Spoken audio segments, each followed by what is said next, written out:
Hey chat, how's it going?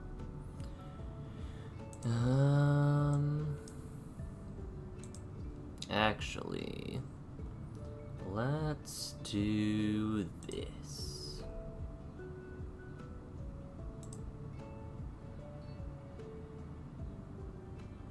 There's an article I want to read before we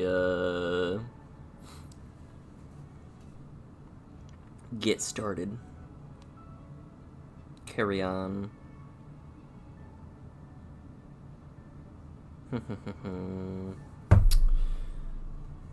But yeah, how's it going? Sin, how's it going?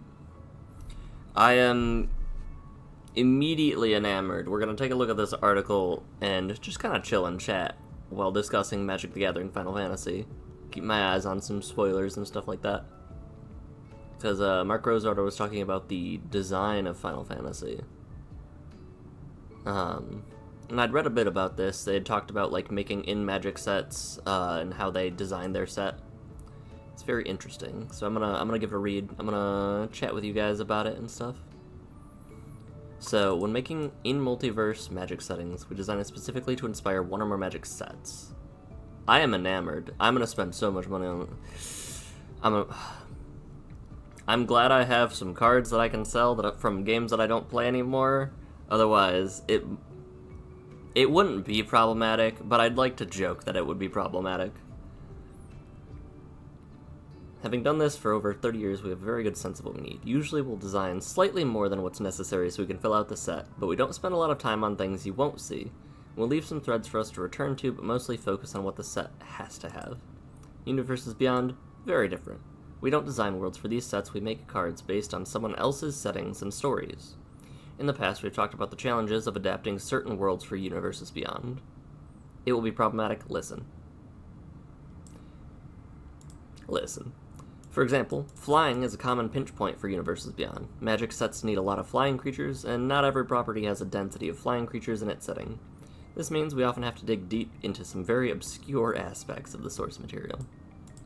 Also, there's the flip side. Sometimes the issue isn't a lack of material, but rather an abundance of it. Final Fantasy is a perfect example. Final Fantasy is a video game franchise with expansive worlds filled with characters, locations, spells, items, and events. And it's not just one world, as we're capturing 16 different games, which, for those unaware, none of the Final Fantasy games are connected. They're all individual, worlds. The challenge of depicting Final Fantasy wasn't solving for things that were absent, but rather figuring out what elements to include. In the past, talking about Universes Beyond sets, discussed a thing we call the knowledge pyramid, where we figure out which elements of the property are best known and which elements are something only the most die-hard fans of the property would recognize.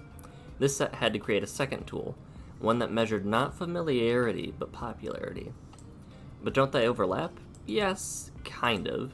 It's hard for an aspect of a franchise to be popular if the fans don't know about it, but there are plenty of things that the fans know yet are lukewarm about.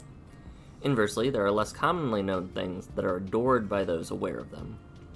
I think of Hildebrand Manderville, for example. Popularity is about what excites fans of the property the most. We're making a limited number of cards, so what will the fans want to see most? I need to scooch closer. How's your day going though, Sin? Yoni, the set's lead designer, made a spreadsheet. Yoni truly loves spreadsheets, where they and the exploratory design team went to many Final Fantasy fans at Wizards and asked about what they liked about each Final Fantasy game. Which characters were their favorites, which monsters, which objects, which locations, spells, events, which elements just had to be on a card. He asked players to rank each item on a 5-point scale, with 5 being the most beloved. He then talked to many people at Square Enix to see what data they had about all their games. In the end, the spreadsheet rated all of the key elements from every mainline game from 1 to 5. That sounds a little fun. I kind of would be curious to see what that entailed. I should note that this spreadsheet wasn't the final say on anything, it just gave them a sense of direction. A goal of the set was to incorporate all 16 mainline games so that whichever game a player favored would be well represented in the set. To do this, the team made sure to include the most popular elements from each game. Once we understood what items we wanted to see, the next step involved investigating our available tools to maximize their inclusion. We've seen some crazy stuff to this end. Like, even today, I saw something that was pretty cool I want to show off. Or put in the Discord, rather.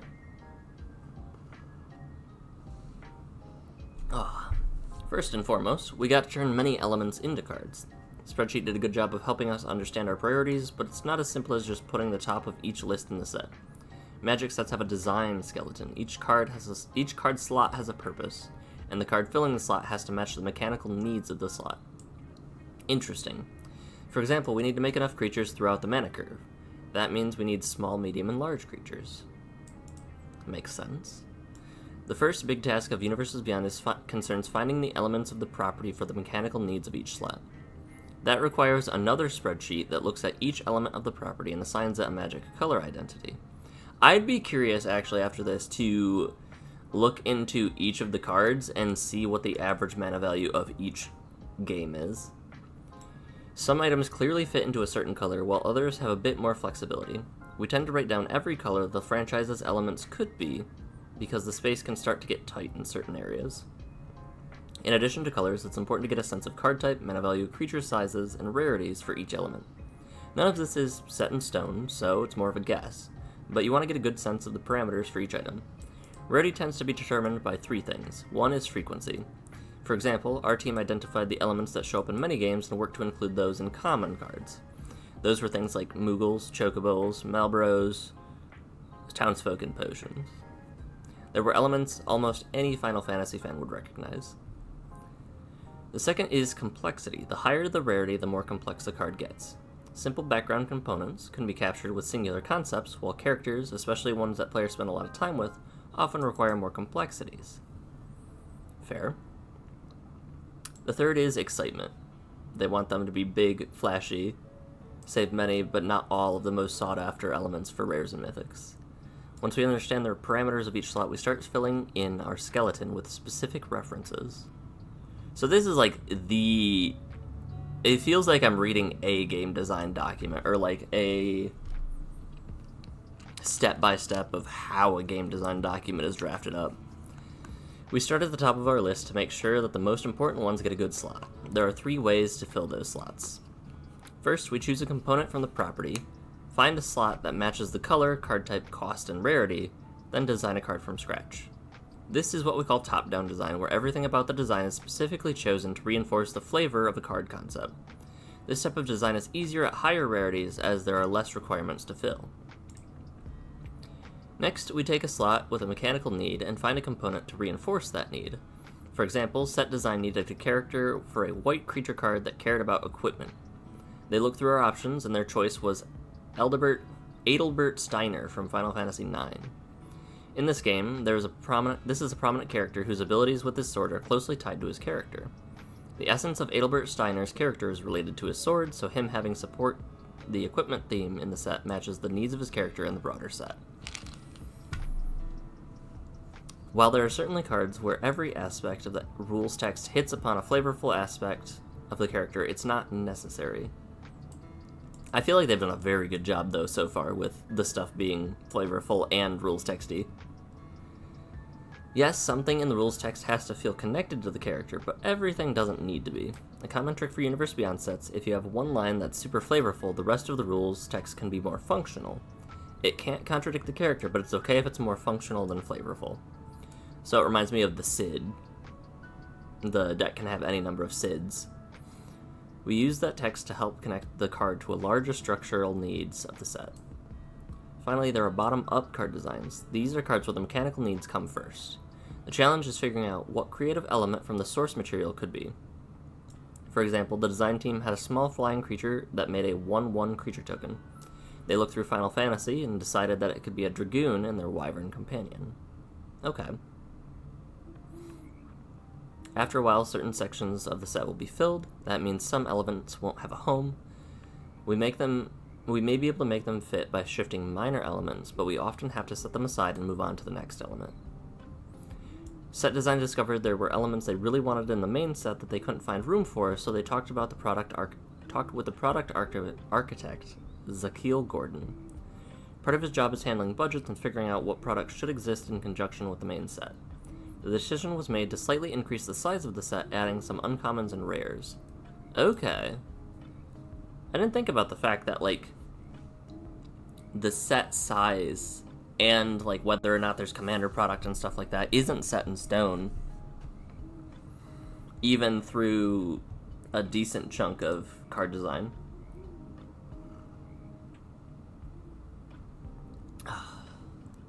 We can't change a set size for every release, but this does demonstrate that there is flexibility that can be explored. Right. Other products in the suit. When a product release is initially pitched, part of the pitch is what we call a full product suite. So this is actually what I was referring to, I suppose, so it's before anything is designed. This is a list of every product that's connected to the main set. For example, Final Fantasy has a pretty robust product suite. In addition to play boosters, commander decks, and bundles, there are 4 commander decks, a starter kit, a gift bundle, and even more on the way. To help maximize the number of elements we can include, a couple of important decisions were made for each product. So this is why, like, the collector boosters have the Through the Ages, or, like, there's that excess slot that isn't part of standard. We've gotten a lot of positive feedback from players about how much they appreciate the cohesiveness of Universes Beyond commander decks, as all the cards in the deck are from a source material. To do this for this set, we focused each commander deck on a single Final Fantasy game, which is sick. I'm very excited about that. I might have to get a couple. R&D discussed our options and chose our 4 favorites as the focus of the commander deck. By having commander decks focus on specific games, we lessen the pressure on the main set, giving us more space for games without a commander deck. Okay, so we won't see as many 10, 14, and... what is it, 6? Whatever one Terra was in. No, that was an earlier one, I think. I feel like we're still seeing quite a bit of 7, but maybe I'm just over-focusing on the 7 cards. Let's see. Even the starter kit shows some characters that didn't have a home in other products. The key point here is that one of the tools a Magic set has is its other related products. Commander decks have proven a valuable way to get extra content from a franchise into the product suite. Right. The flavor, especially the art. Design team worked to find homes for as many characters as they could, but eventually they ran out of creature cards. That's when they realized there's a step between having a creature card and not being in the set. Okay, I need to process this. So they worked to find homes for as many creatures as they could, but they ran out of things. They realized there's a step between having a creature card and not being in the set. Magic has a lot of spells, and somebody has to be pictured on them. Oh, so this is like putting characters on arts of, like, non-character spells. What if the art of those spells referenced characters that otherwise wouldn't appear in the set? For example, we didn't have room for Eiko Carol from Final Fantasy IX on a creature card, but we did have a spell called Sleep Magic that would depict a sleeping creature. Rather than having that be a generic creature, we used the art to reference a character that hadn't shown up yet. Sleep Magic, along with another card in the set, depicts Eiko under the effects of the spell. Okay. Names and flavor text are also tools we use to reference characters and other elements that don't quite make it. If we know that the cards can't contain everything we need, we'll look towards the art, name, and flavor text to fill the gaps. Artwork has another important role. As I said above... Ooh.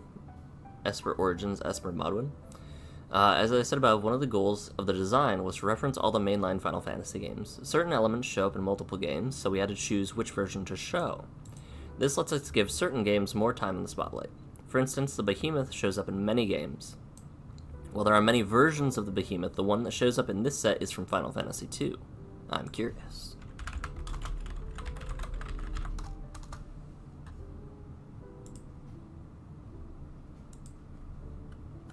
Okay.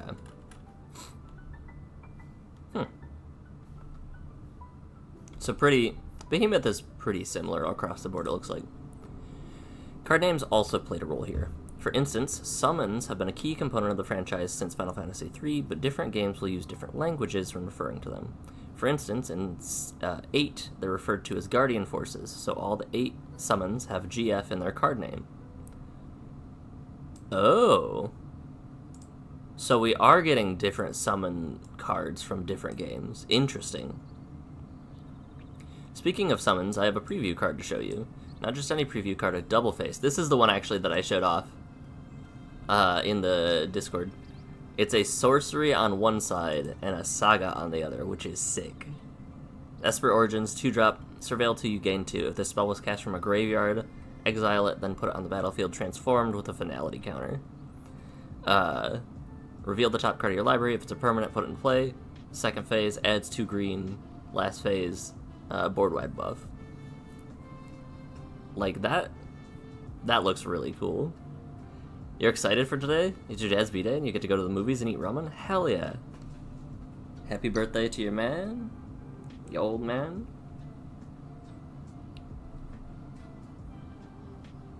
So you've had a pretty eventful weekend for spending time with family, huh?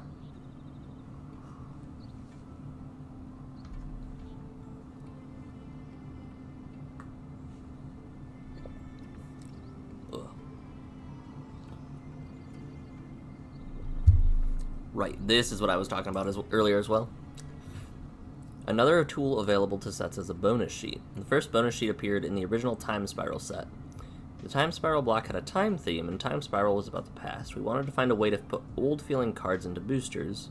I didn't realize that the original Time Spiral was where this came from. So we came up with the idea of a bonus sheet to allow retro card frames to appear in each booster pack. When was Time Spiral?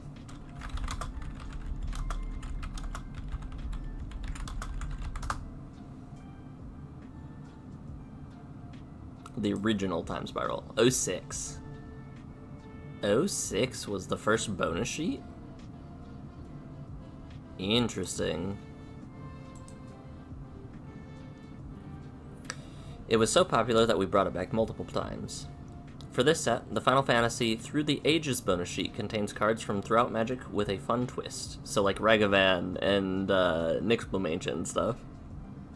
The artworks for all bonus sheet cards are concept artworks from the Final Fantasy games. Complete with new names to match their work, all of them embody their mechanics with a flavor of Final Fantasy concept art. This is another place for us to reference things that might not have a home anywhere else. The cool thing about this category is how it allows us to use Magic itself as a tool to reference source material. This can be seen in how the set uses mechanics to communicate flavor. How do we show that on summons? We make them saga creatures. How do we demonstrate that chocobos are a means of travel? We use landfall as connective tissue. I hope today's column gave you more insight as to how we capture worlds as expansive as Final Fantasy. Yeah, that was interesting. Let's see if MTG Goldfish has any new things besides the card that we just saw. Ishgard, the Holy Sea, from 14. Faith and Grief. This land enters tapped, or you can cast it as a sorcery. Return up to 2 target artifact and or enchantments from graveyard to hand. And then you can play it as a tapped land. I just realized the interesting thing about these, as I boot up Arena, the adventure lands, you can cast them on turn 6, for example, as the land, and then play cast the spell and then play the land. These might be even more better or interesting than I thought. Man, Clive looks sick. Let the flames burn within you. No, let them burn without. Heck yeah. Oh. Wait till you see this. This is real nice. Graphics. I just re-rolled my, let's see, where's Magic? I just re-rolled my dailies. Boom. They're all 750s. Let's go.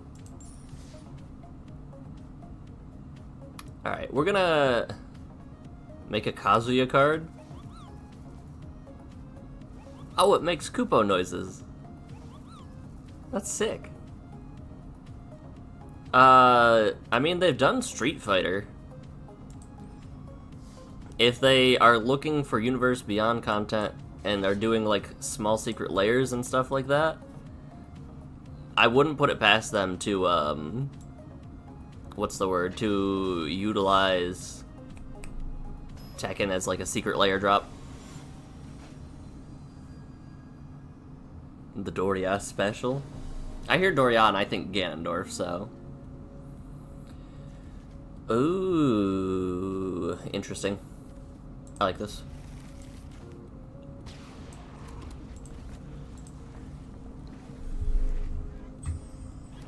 But no, I didn't expect to see the Saga Land stuff.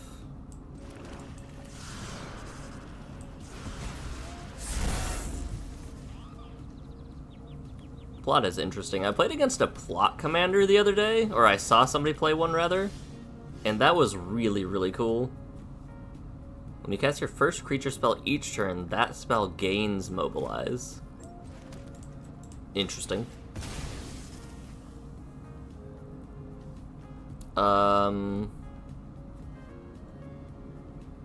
Let's get a Shockland.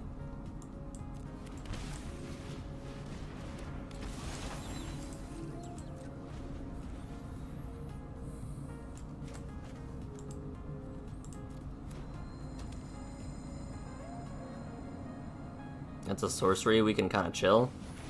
Heck yeah, Ornithopter with Mobilize too.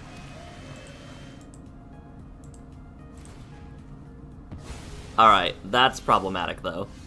I'm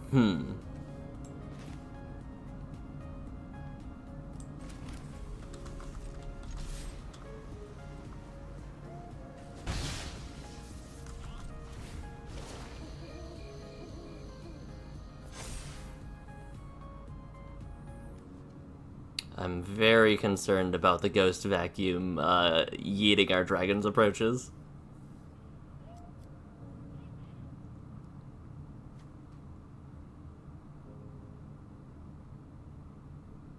They could cast their guy. The Monastery Mentor that makes Monastery Mentors that makes human monks is monks with prowess is very funny.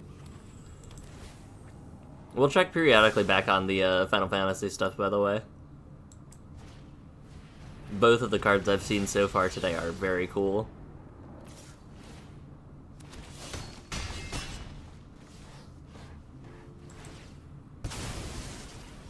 So the attacking tokens get big, got it. I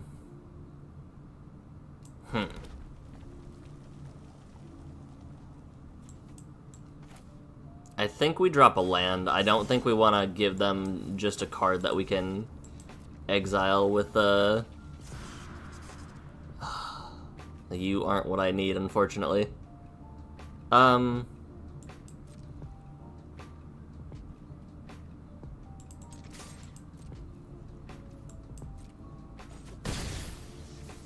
Do I just die if... Oh.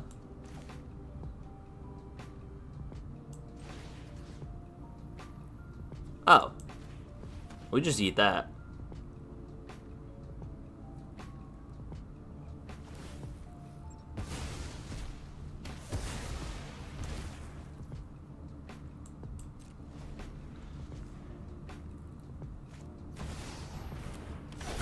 We're still getting smacked for a lot, but it's not as nearly as much.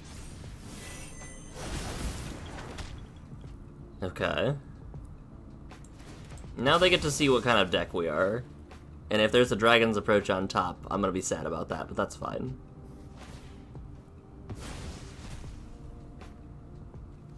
So Crystal Grotto, they don't have access to blue right now.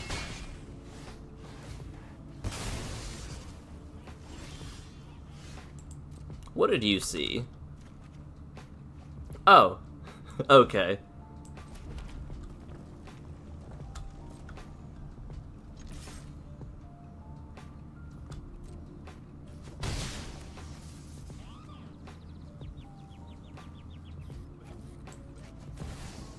Destroy all non-dragons, yeah.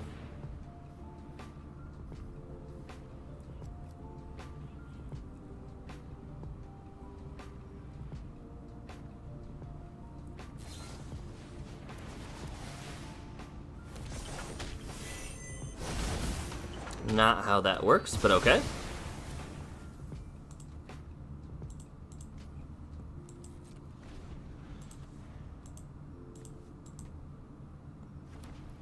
I can just recast them, though.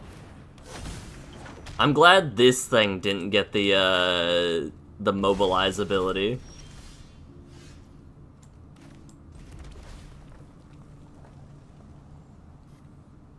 Interesting.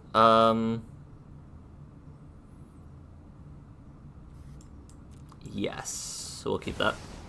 You know about the Niv, that's fine. Do you have removal for the Niv you knew about? Also, Ghost Vacuum is getting fairly large. And they can hit my Vadrak. Which, them having a Vadrak, I like a little bit less than me having a Vadrak, by the way. With their prowess deck. Yeah, that makes sense.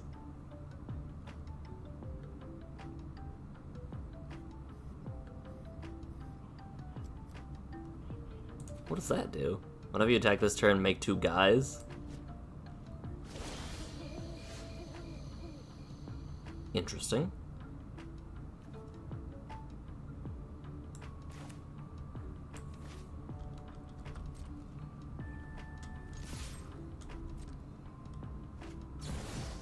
I got.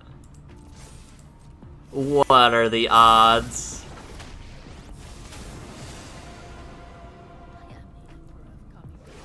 Yep, makes sense to me.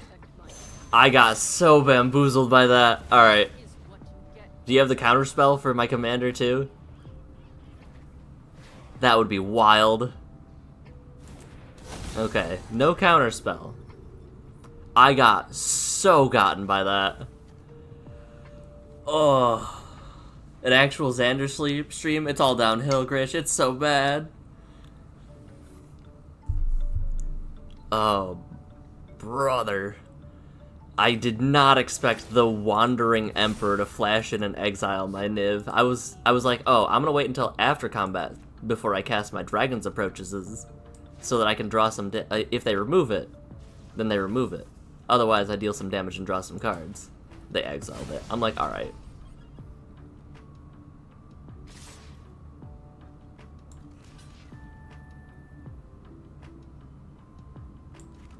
I'll block here.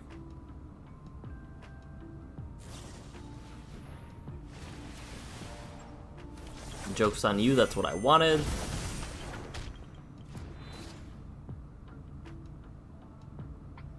Kind of. Not really. It's fine.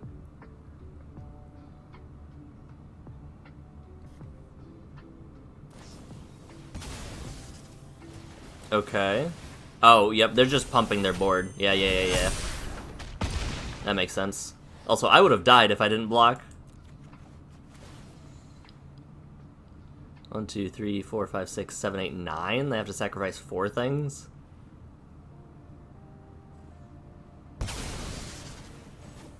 Board wipe would be sick right about now. Alright, that's not a board wipe.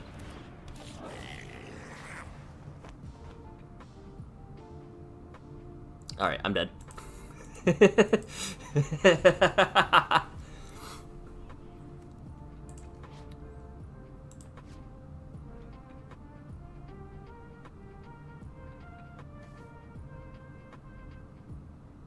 I guess I could have cast the doggo, right? That's on me.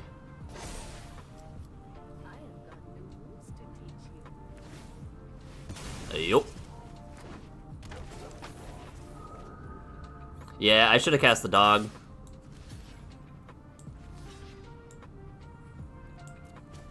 Because if I kept the dog, I could block, stay alive, keep Grenzo even. Maybe get something else and get a board wipe. Alright, well, this is bad. Good game. We were close. We were close. There was a couple misplays on my part. That was the one that hurt, though.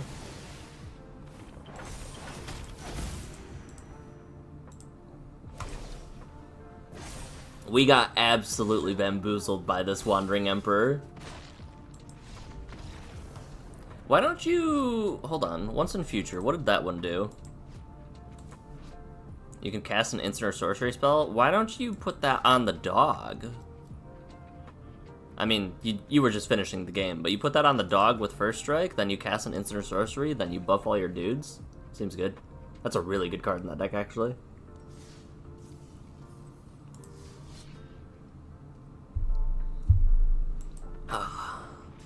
Hope everybody's day is going well, though. I am glued to these Final Fantasy spoilers like it's my lifeblood. We got more. We got more. These ones are not as interesting, but still decent. I also don't know what they are, who they're from. This'll work. Yeah. Yeah, this'll work. Also, they're going first, right?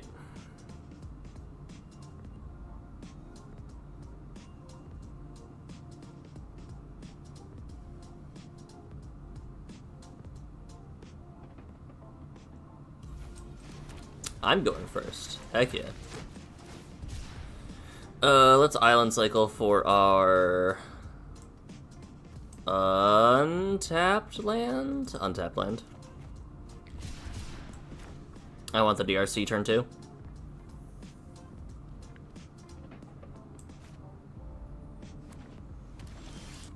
Alright, well, we had the DRC turn 2 anyway. That's fine.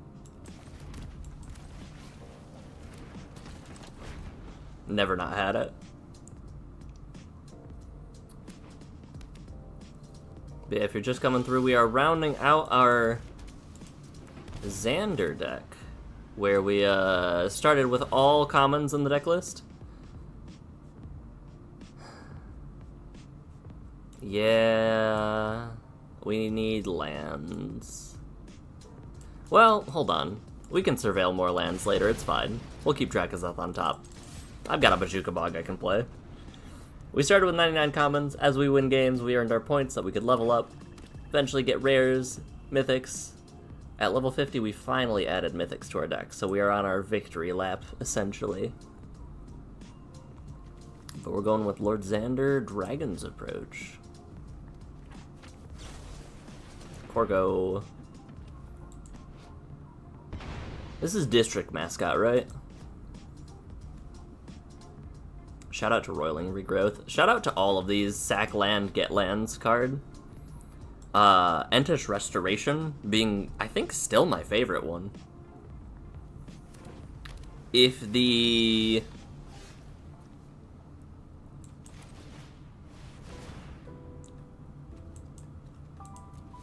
Spicy. I'm not gonna miss my land drops, though. That might come back to bite me. It's fine, though. We're at 3 in bin. So we have Dragon's Approach online. Here's Kotis. Land. Dragon's Approach. That won't help me. But it won't... Just in case. Because they can cast it this turn? Yeah.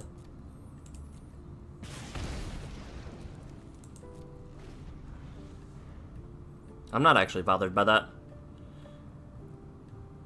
Let's be fair, by rounding out, you mean blunting the corners and slapping duct tape over the cracks? Listen.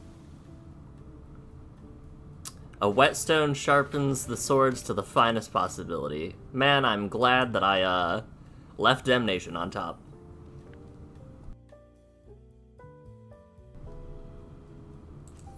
See? Dragon's Approach is the whetstone of Lord Xander's sword.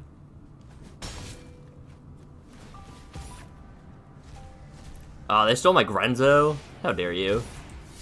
I wasn't gonna be able to cast that. Maybe I take... Ooh.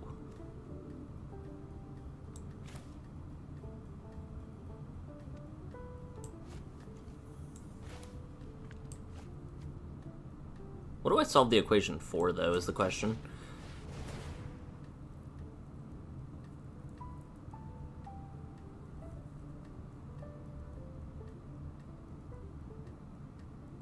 If they counter this, that makes sense.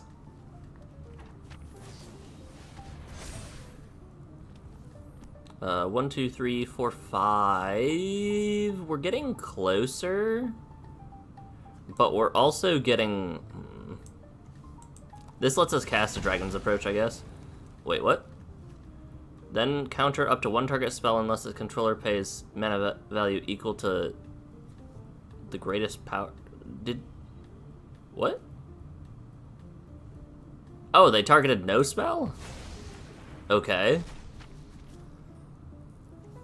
I guess we're gonna bounce their guy. Right? Yeah, we're gonna bounce their Codas. Sure.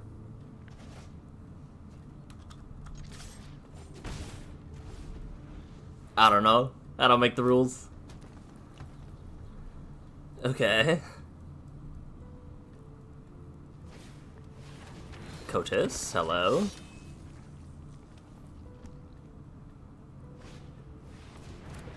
I think we win.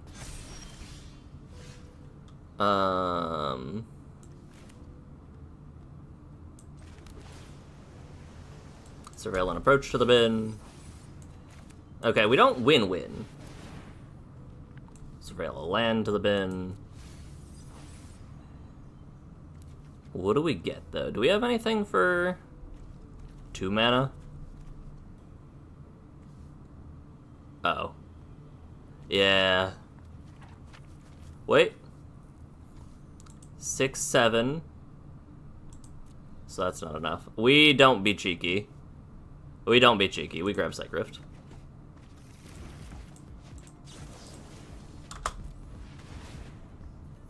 Yeah. I was trying to do, like, all these mental gymnastics, jump over hoops and stuff like that, and it just bounced the commander. When in doubt, just bounce the commander.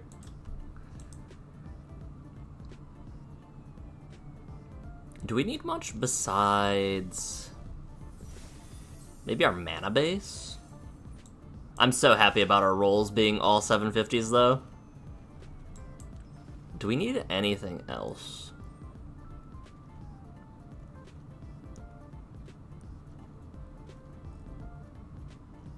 Let me look at these lands. Rare lands, right? Because I only have access to...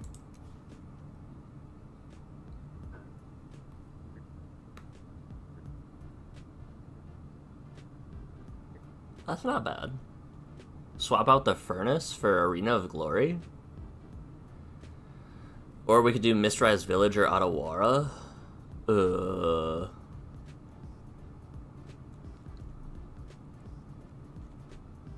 That's actually kind of sexy.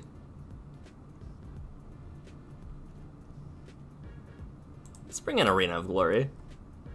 Drop the Autonomous Furnace. Go down to 0 of our points now. And, before I forget, let's check out these spoilers. Xander is up to 55.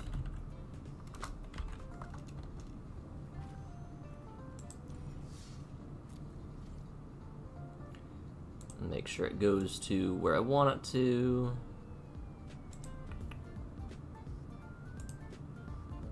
So we've got a little bit less. Well, hold on, let me refresh. Alright, nothing new. Affinity for... Oh, we have Affinity in Standard. Will that change much? That'll be interesting, at least. When Affinity for Artifacts, when this creature enters Surveil 2, and it's a 5/4 with flying. And then whenever you scry or Surveil, draw a card. Or Surveil, actually.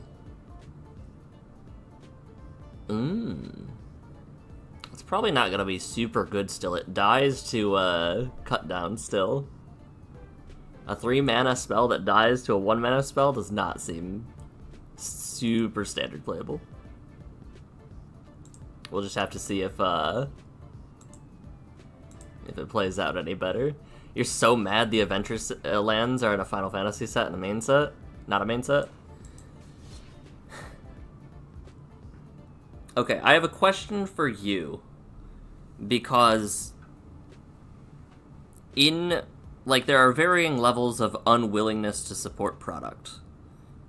And I know that you are on the very far end. Are you not willing to support a product by buying from the secondary market? Like, if you buy from the secondary market, you're not supporting a product. So are you even boycotting buying secondary market to get those cards? Is it the principle of playing UB?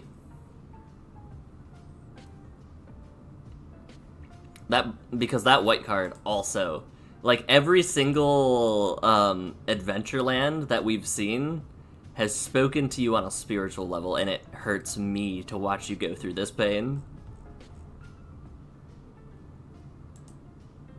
Because that was actually something that, like, I was talking with Shirl about. Is, along the lines of, she's interested in Hogwarts Legacy, but will not buy the game. But if she wants to experience the game, we could buy a pre-owned copy, and therefore not support everything that goes along with. See, you say you have zero interest in owning it, but you do have interest in the cards that are being shown. And that's where the dilemma is. Vigilance Trample Ward. At the beginning of combat on your turn, if you've cast both a creature spell and a non-creature spell, draw a card and buff this lady up. Okay. This into scrying into that's not a land on top, but that is really cool. How we're being greedy. I'm gonna Faithless Loot. Uh-oh.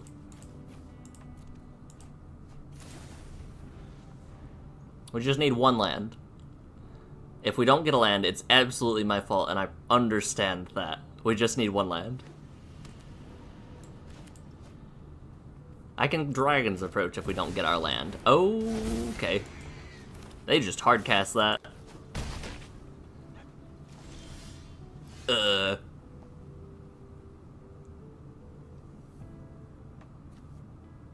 What if we Faithless and just try to get our land? Uh-oh. I chose this. Yeah. Yeah, sure. That's awkward. Trust the process. I have no clue what I'm doing, but trust the process. I know what I'm doing. Okay, yeah. Nope, I'm dead. Yeah, that makes sense. Yeah. Good game. Whoops.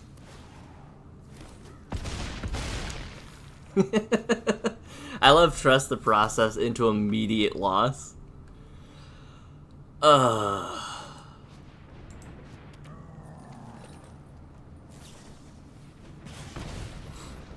That's very funny. What's the worst that could happen? Loses immediately. You know, I did deserve that. But I was dead no matter what, because there wasn't even a land in the next two cards either. It was Dragon's Approach, Red Dragon.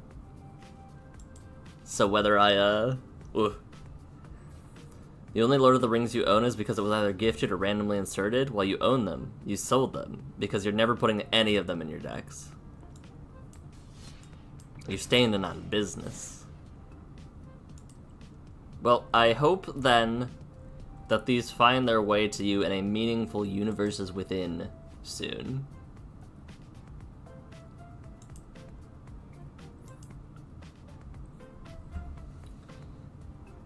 Because it's I can see either way the reasoning for why you would or would not. Rashmi. Choice of Fortunes. This is a bit backwards, but I guess we're going turn 2 Arcane Dragon's Rage. And hoping we top deck more lands than last game? Not like too many more. Let's if you're listening, Shuffler, not too many more lands. But enough. Enough lands that it like makes the game interesting. Makes it a non game.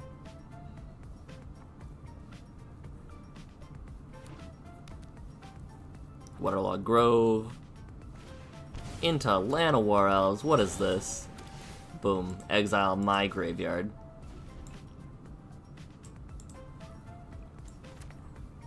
Let me at him.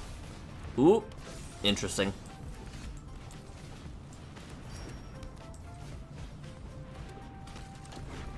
You honestly think this set will seal MTG's fate? Wizards is banking on it making bank? Wizards has already said that it has made bank, that this is their best-selling set of all time. Before it's even released.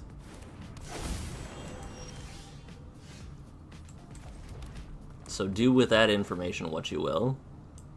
I would like a blue source. That's a Dragon's Approach. Take action? That is 2 lands.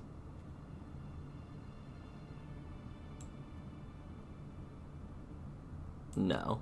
We're gonna keep this. It might be wrong, and I recognize that it might be wrong, but we are going to keep this hand. And also see if they counter our Twin Flame Tyrant. Because that feels like a card that they should counter. And Rashmi likes to do things on every turn. Oh. Well, never mind. I'm gonna destroy all non-dragons. Ugh. Ugh. No blocks, I'm good.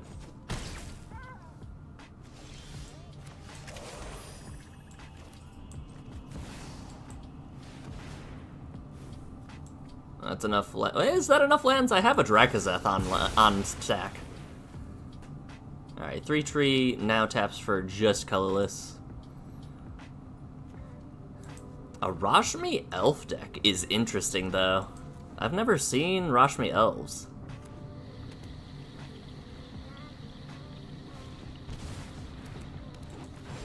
Enters or attacks, buff a thing, make a food, etc. Okay. How many approaches? 1?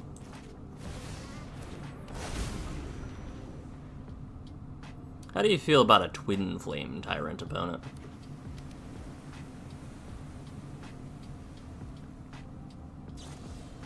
Yeah, that makes sense.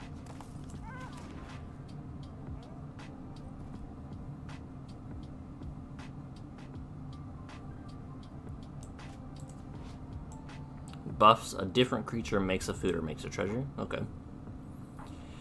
Alright. Which do I want countered more? My commander, Drakazeth, or Twin Flame Tyrant? I want my commander countered.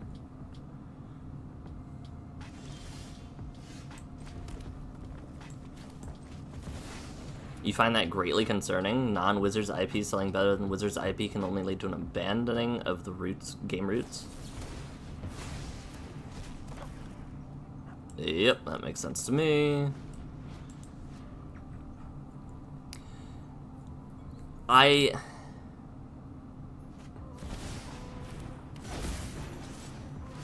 The A&W root beer mascot? Oh, abandoning the game and instead getting, like...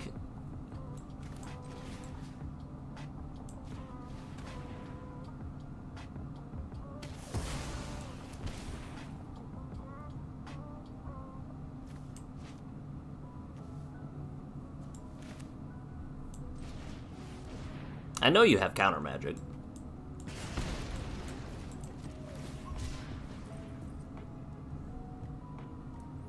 Let's put a Surveil land on top.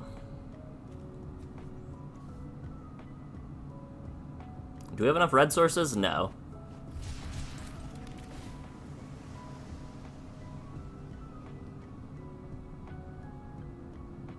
What do we have? 2 in bin? I'm not gonna leave a solve the equation in my graveyard, right? Let's be honest here. 1, 2, 3, 4, 5, 6, 7, 8, 9. That looks like Omniscience mana. Is that Omniscience mana? No. Okay. That's fine.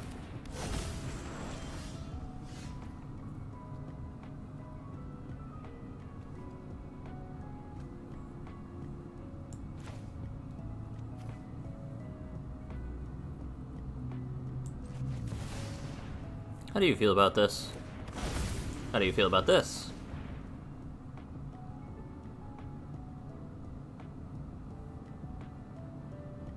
Although we could get Spaceballs, the MTG set. You know? Yeah, that makes sense to me. 1, 2, 3, 4, 5, 6, 7. We're not dead, but we are close.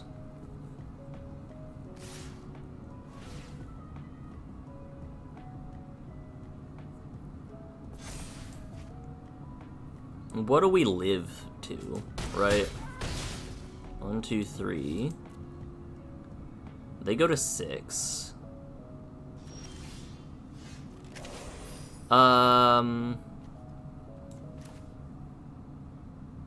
If we compulsive...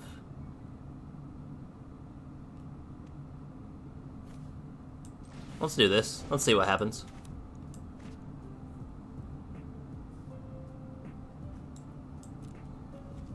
That's a 5 mana, that's a 4 mana, so that wouldn't work. I mean, you have counter magic, yeah. But we gotta go for it.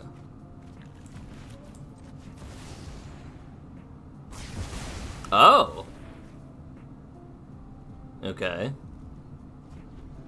Interesting. Now I'm more confused as to what they could have. Oh, maybe a bounce spell.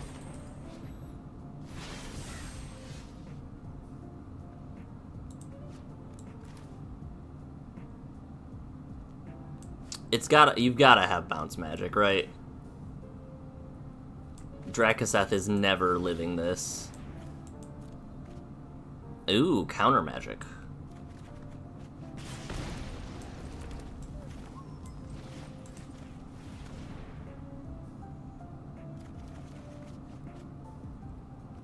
Discard a land. And we died because of this counter magic on my Thieving Haven. Or this exile magic? Exile magic doesn't do it, but... I fully expect them to have bounce magic.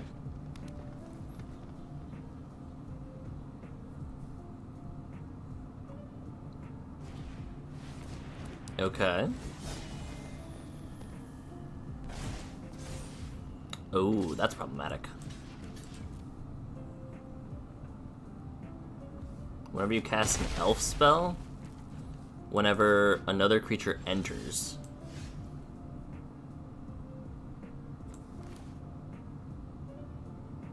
Huh.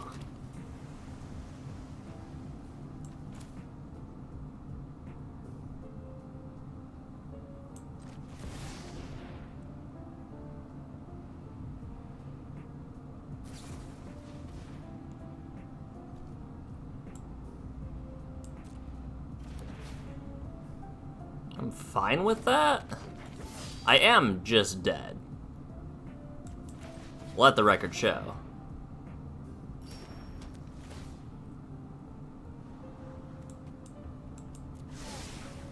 Yeah.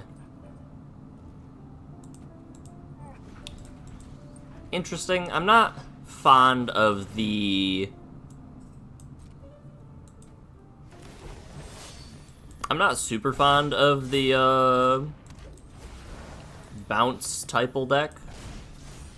Just as a whole, but... they got me. It does win. It does win games. Some games, not all games.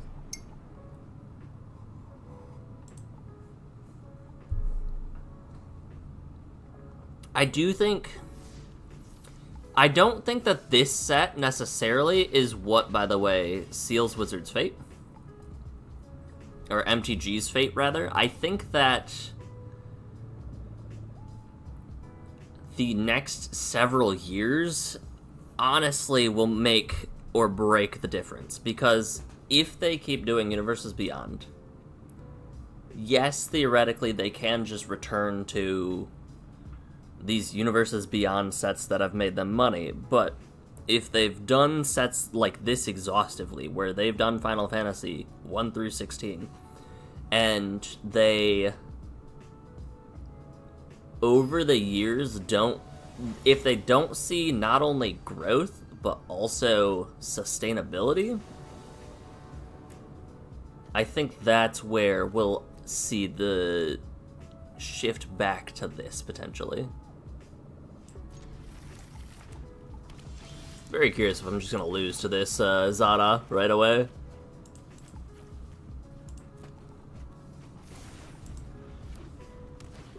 Blue Source off the top? Nope, but I can discard a card.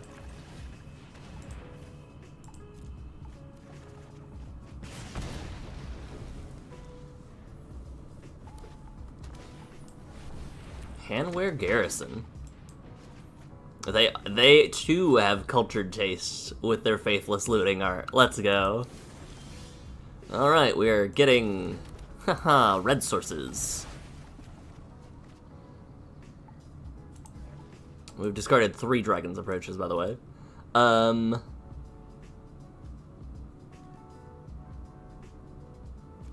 don't know, Psych Rift? Yeah, we'll drop Psych Rift. Whenever you cast, copy it for each other. Okay. Let's drop... Target player draws 3, discards 1. Let's drop Psych Rift. It'll be fine.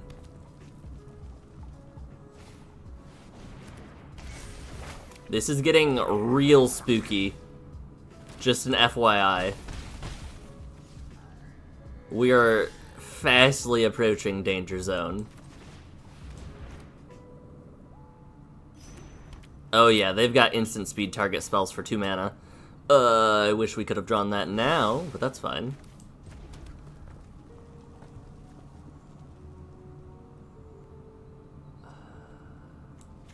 Handwar's gotta go.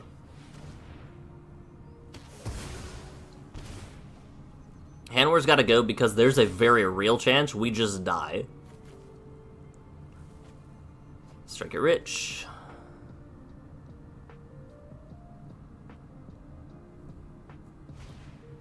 Squee. Okay.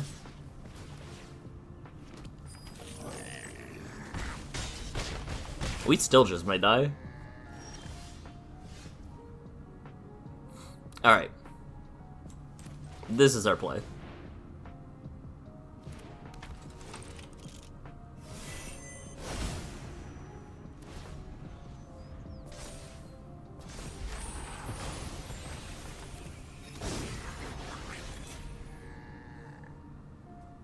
I fully expect to see Zada here. Yeah. No, we would have died. We absolutely would have died if we, if they cast Zada last turn. Okay. This is fine. Sure.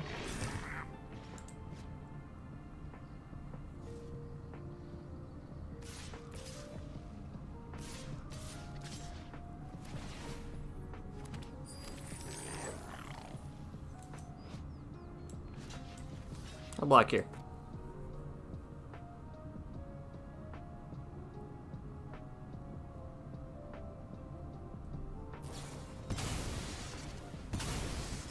Yup. Yup, we would have been super dead. It's fine with me.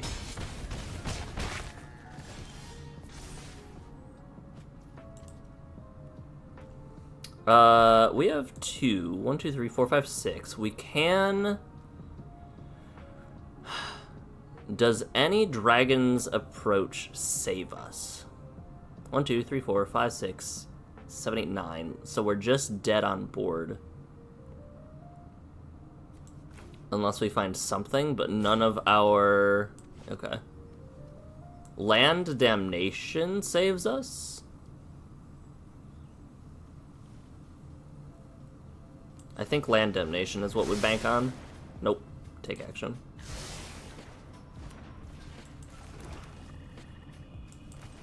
Tough. Good game.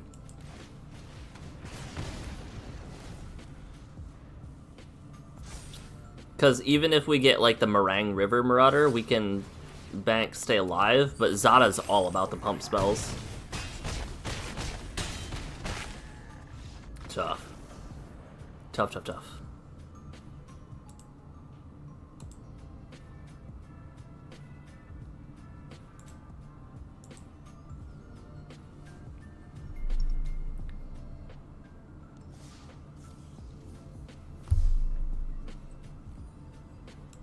Now, I will be... This is the last day we're, like, cramming Xander.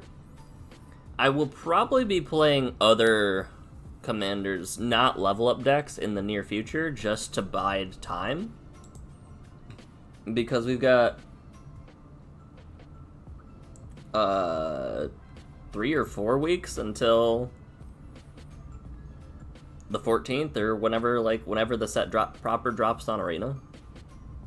And I'm very interested in playing the set proper.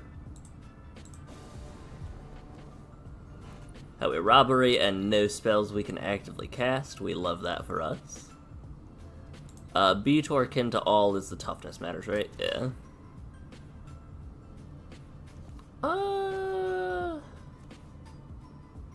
We can cast the majority of our spells that we draw. I like it.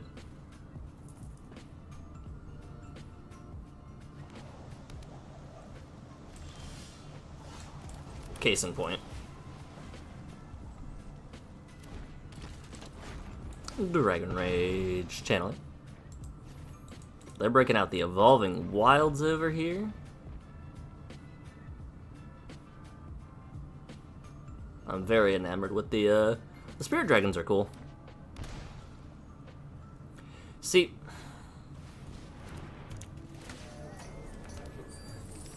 I'm very interested to see what direction this game would go in. I'm not gonna give you my DRC. That is not a trade I would like to offer. Because, like, I would like to believe... Oh, man. Wait. Oh, yeah, that does work with them.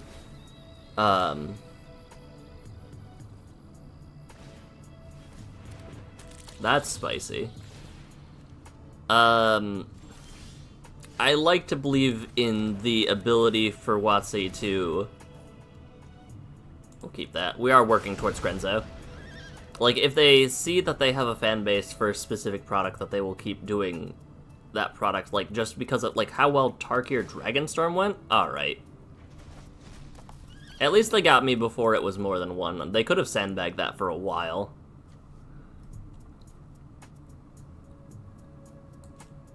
One would like to dream and hope that they, Ugh.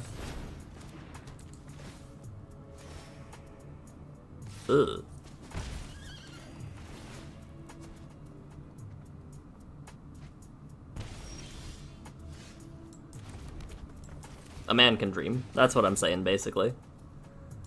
We'll put that in the bin.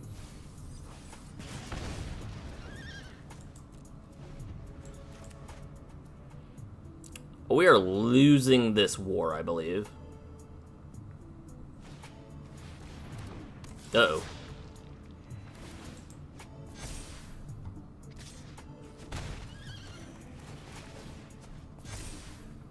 We are losing this war very rapidly.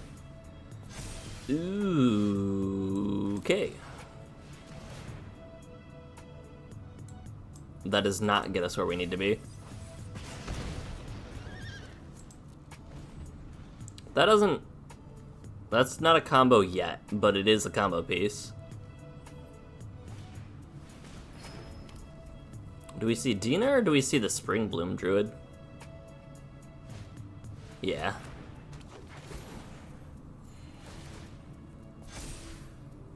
This Scrivener is getting so chunky. Blue Source keeps us alive to it, though, at least. Yup. We might have to sack our little guy here soon. Get that land. Oh, that's one or more? Okay. Well, we are dying to this Scrivener. That's not even a... That doesn't even help us. That doesn't even help us. What do we want here? What is our best bet? Bouncing, Vampire Scrivener, if we get a Dragon's Approach. Bouncing card. We're just dead.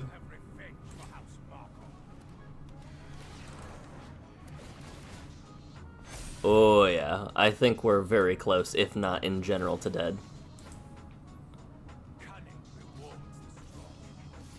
Yeah, that's pretty good. We'll block the biggest that we can, and take... I didn't realize that was in every creature. Till your next turn, creatures you control get +1/+0 and gain lifelink. That's real good. That's real good. On to the next one. It's been a while since we killed a creature, hasn't it? Oh. I was looking up the list of cards, and, like, the amount of commanders that I want to build is more than I would like. I want to not build, and we're not even done spoiling stuff. We've been one day into spoilers, and it's like, yep, that's 6 commanders that I'd be interested in building.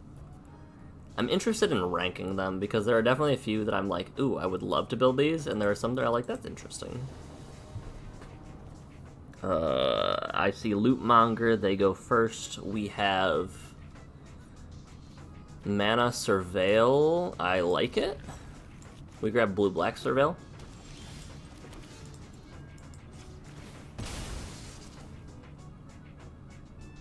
Blue-Black Surveil.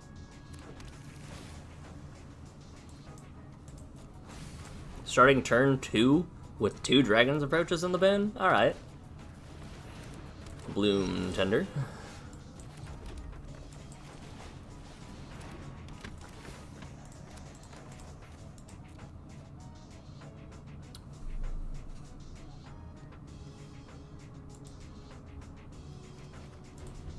I'm very much so enjoying that. I'm very much so not enjoying that. Alright. Let's...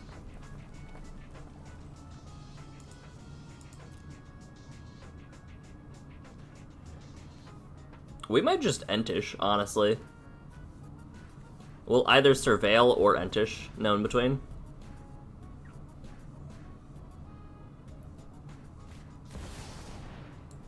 That's pretty good.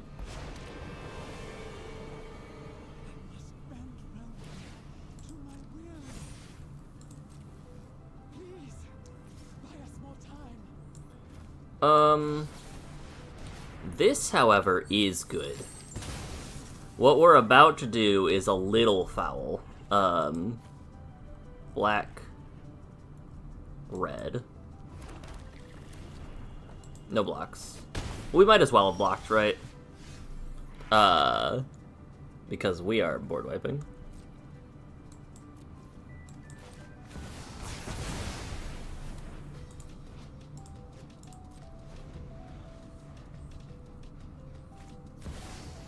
Ocelot Pride, okay.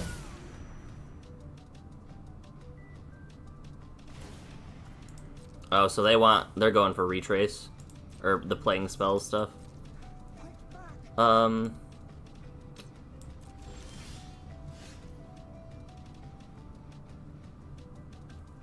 Interesting. Let's do this. Let's keep building up our board state. Crux of Fate. You may play lands and cast permanents from your graveyard. If they are absolutely getting that, we need to try to make them not get that, right? To the point where we're surveilling quite a bit for this. Yeah, you got it. Now, what is happening?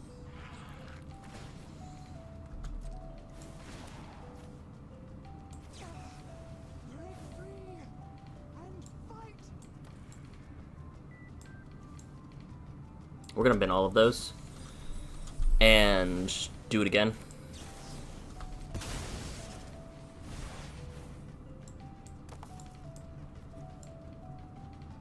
One, two, three, four, five, six. I like this.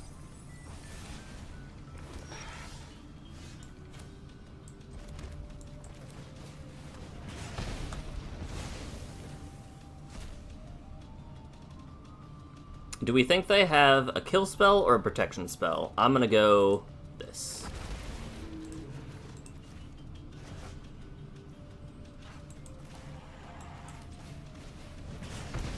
Yep.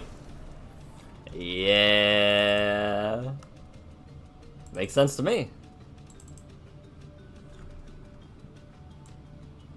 That is the one thing about building up a board state way too quick, especially if you turn your creatures into lands, is you might just get them board wiped.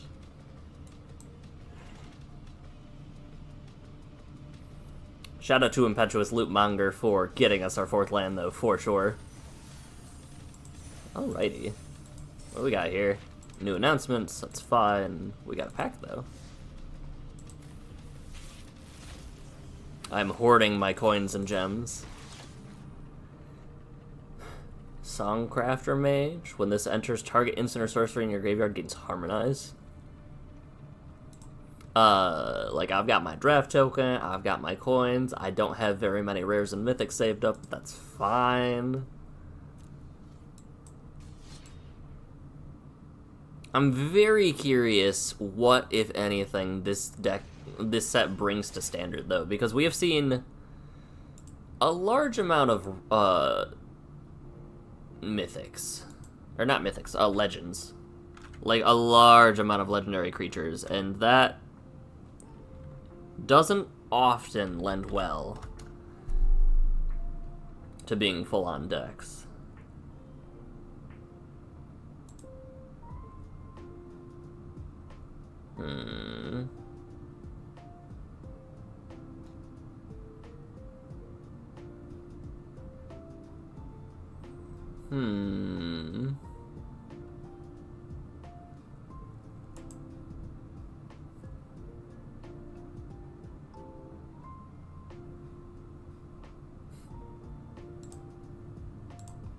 Let's see.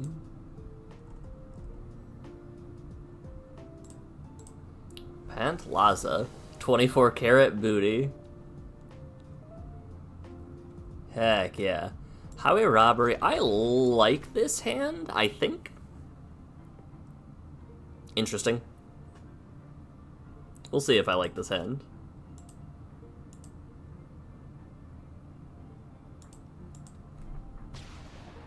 Land. Pass. Never let them know what I'm up to. I'll allow it. I have an island cycle. And we can get the Thundering Falls.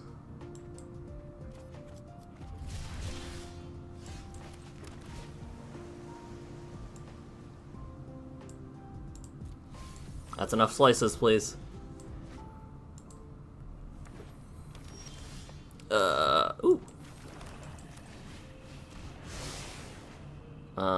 Take action.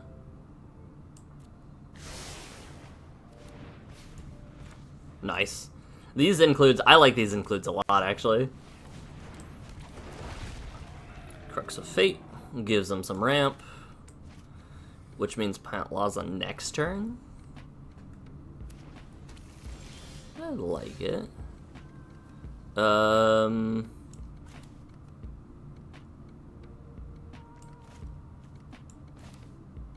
Highway Robbery. Let's do the blue one. I think we'll draw a red source. Yep.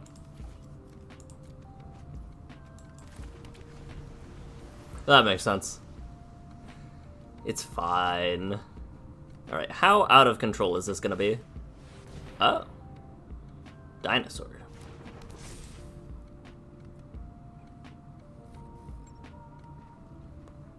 They're looking at my enchantment, like they can remove it.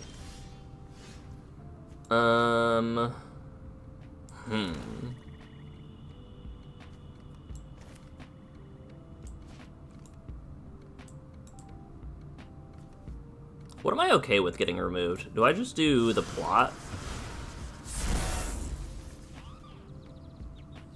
I didn't realize I only have one red source. That's awkward.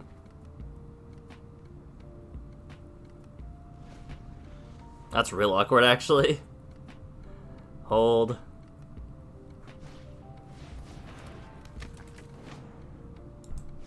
Spicy.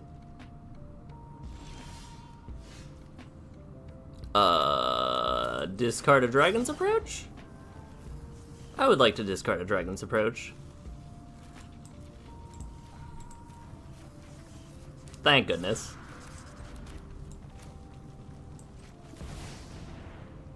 Thank goodness. Let me at him. Let me at him. Do they have Mana Tithe or something? That would be very funny. Spicy?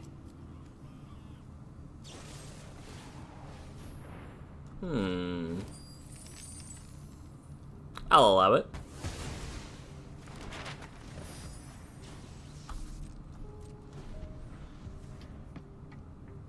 Okay, so they could get my enchantment. I was correct about that. Camille. That's hot. They found Swords to Plowshares. That is also hot for them.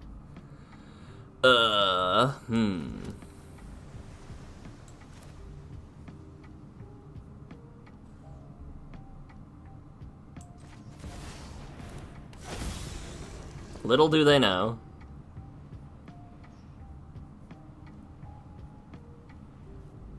Little do they know. What you dropping?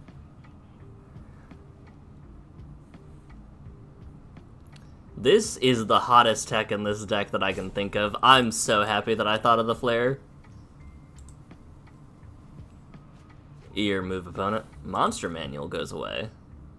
Interesting. Temple Altasaur, okay.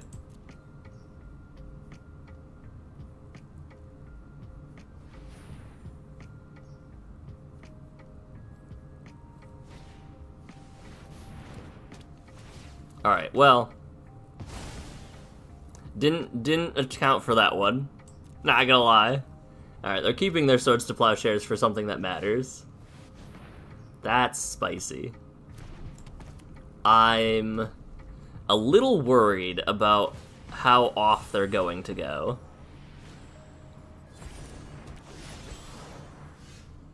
I guess I'm not super worried about how off they're gonna go, right? This is what I'm worried about, though. Kimmel.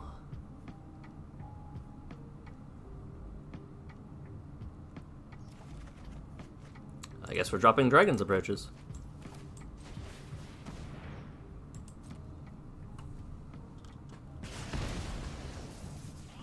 Land... Vadric? If you eat it, so be it.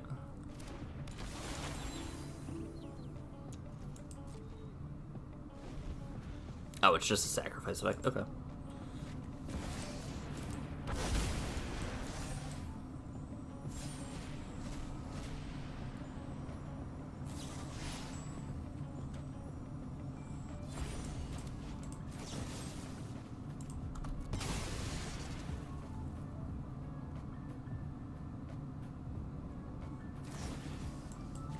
Wait, I could I could target an artifact with that. I'm not smart, it's fine. I was like, I'm just gonna make him use it. I could definitely have hit Camille there. That's a big whiff on my part. Well, at least they cast it immediately. Roaming Throne. I would love to hit that, actually. Yes, please. 1, 2, 3, 4. 1, 2, 3, 4. Damnation.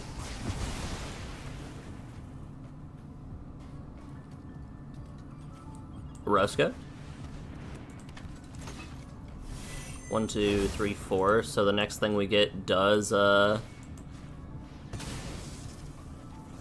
spicy. Ooh, Arena of Glory. Pantlaza costs 5. They can absolutely cast it and still do stuff.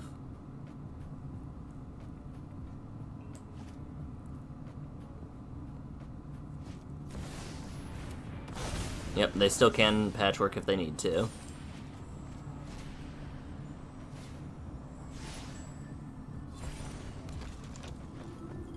Sack search for a dino, huh? Utopia Sprawl. Not hitting Camille or Urza's Incubator might come back to bite me. It might honestly come back to bite me. Arena of Glory.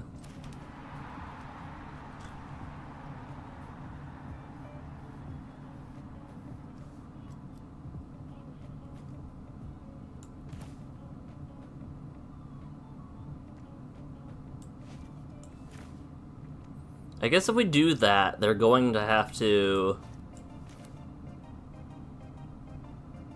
What's Dragon's Approach? Dragon's Approach into Midnight Clock. Rusko's getting a little spooky on their end. Like, they probably should respect Rusko soon, right? Take action.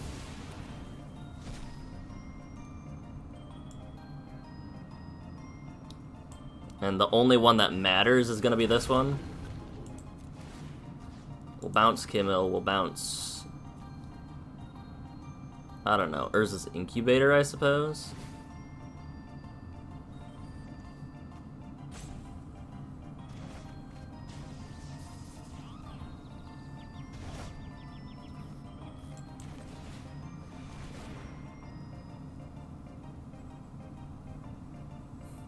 They're starting to... Oh, okay.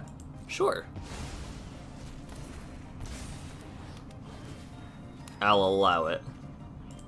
Drop you. Pop you.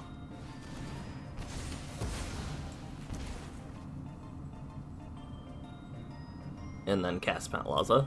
Or not Pantlaza, wow. Dragon's Approach. That one. They're not gonna block this, I'm assuming. Alright, this is a pretty commanding spot, although we are now, if they get, oh man. Oh man. It's fine. Oh, just one? Okay. 8.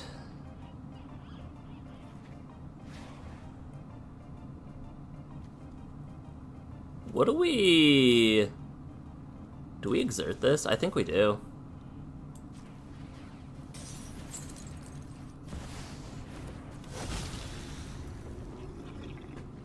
You discard one of your cards. I imagine we'll see Urza's Incubator go, right? Yeah. And then Compulsive Research.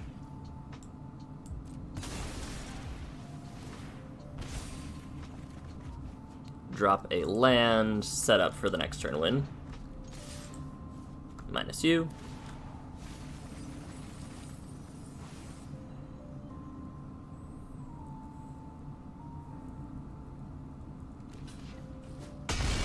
And you keep 2 things.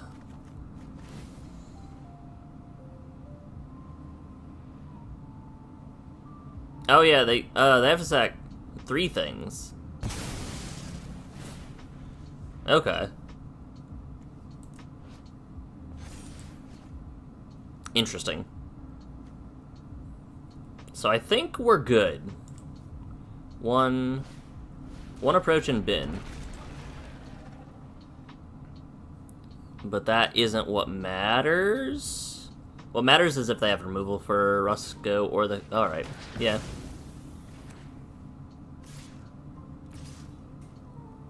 No blocks. Because I have exactly what we need.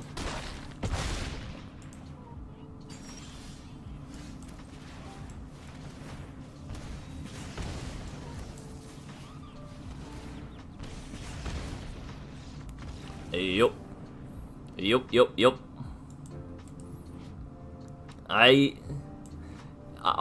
You never expect to almost completely fold to a good removal spell. A sorcery speed, artifact or enchantment removal spell. This certainly is a dragon deck. This certainly is a dino deck, though. Atali, Primal Storm, Primal Conqueror. Alright, let's see. 57, chillin', hanging out. Maybe... Let's look at our mana base. I'm interested in upgrading it a little bit more, but maybe there's a mythic that matters more? I could see that being the case. Decks. Dragons. Let's look at any spicy new mythics from...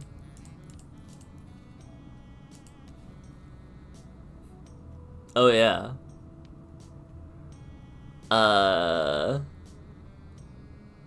Ether Spark's a heck of a drug. So, we have 3 colorless spells in our whole deck, so that's not good. Ether Spark, in theory, is good, but we don't run enough creatures. Mox Jasper, in theory, is good, but we're trying to cast non-dragon spells. Goldspan's the only mythic that matters? True. Actually, let's test that theory. Mythic rare. Dragon.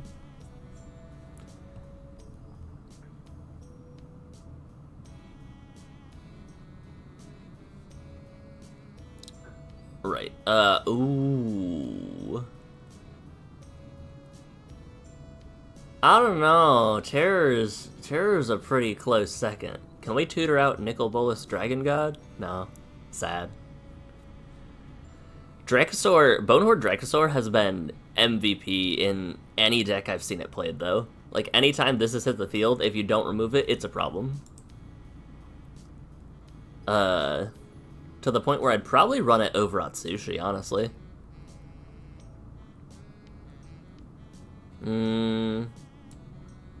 I think we'll wait and save up for Terror. Terror of the Peaks is a pretty hot dragon. We are working through our dailies, too. Sultire Necromancers and Agriculturalists. Shivan Devastator can be fun? Yes. But...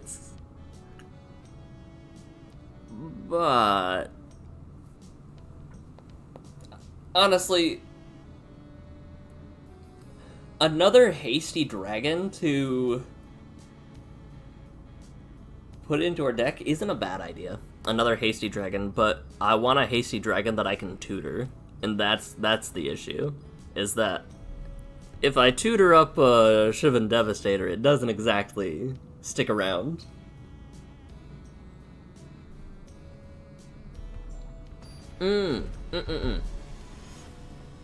Do I run... Terror of the Peaks is an absolute terror at its absolute peak? You might be onto something. Rennie of the Unwritten.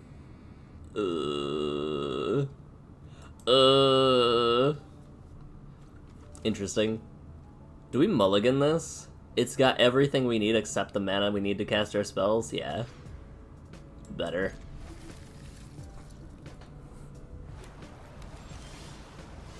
Alright, that's enough slices, please.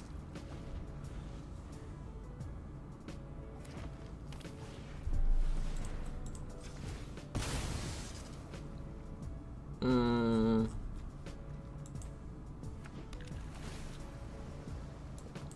can go bin. Alright, maybe I shouldn't have gone bin. It's fine. We have so many lands, we can almost cast Xander. Bloodstained Mire makes sense to me.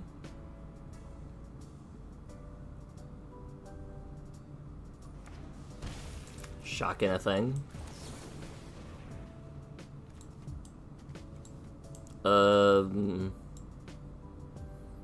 I don't mind the removal, but let's slow ball it.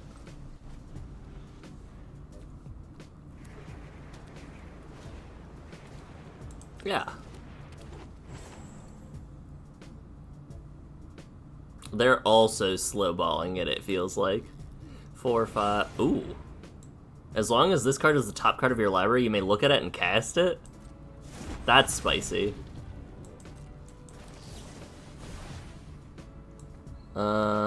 Dragon's Approach. Island.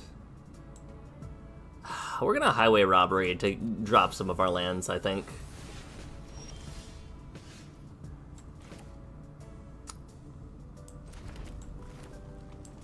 How many Dragon's Approaches do we have? 3 in bin? We'll do... Do we take 4 or 7? Let's see what we Highway Robbery. Discard a card.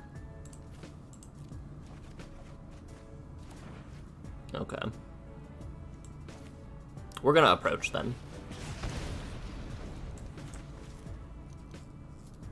If we fold to Ureni, let it be. Bonehorde Dracosaur. Ah. Speak of the devil. Alright. What are we getting rid of then?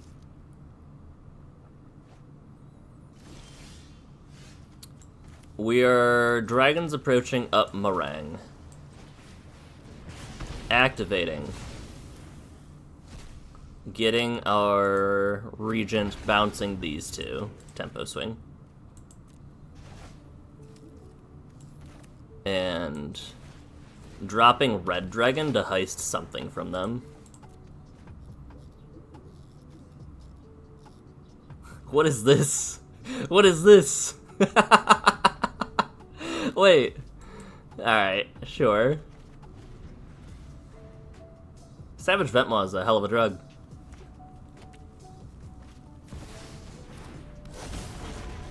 Alright, Ureni, what is your dragon?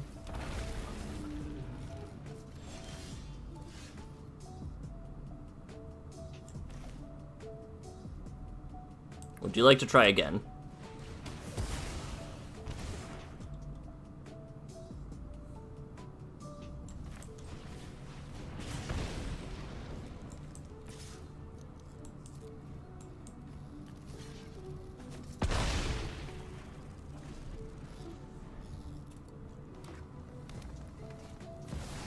They would like to try again. They find... Hi, Miriam.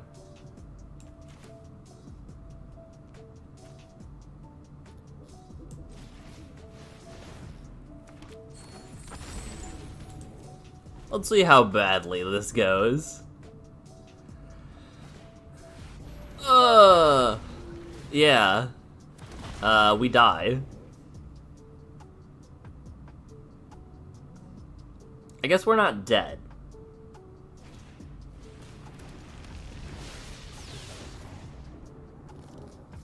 But we do need to block with... Are they gonna sacrifice Miriam? They are.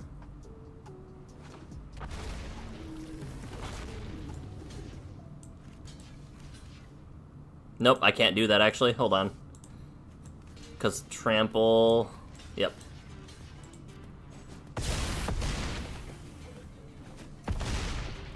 That was almost bad.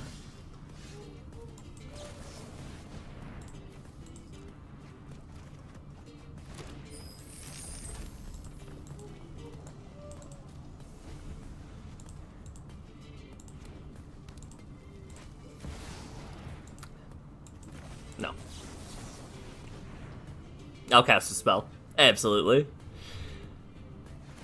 Yeah. We are, super dead.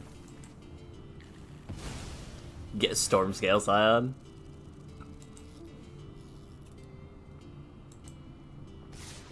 Yeah.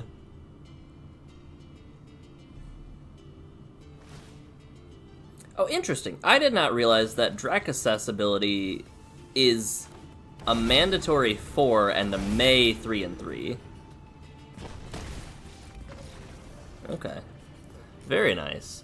Yeah, I didn't realize that the ability to do 4 is not a May. It's up to 3 damage to up to 2 other targets. Well, we did our best. We played to our outs. Alright, so if we get one more... there was an uncommon I was going to add to, and I forgot completely what it was.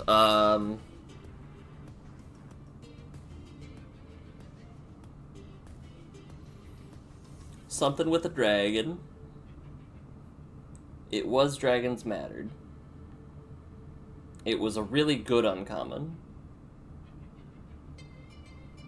Maybe it wasn't Dragons Matter, but it was a really good uncommon. It was a non-land spell.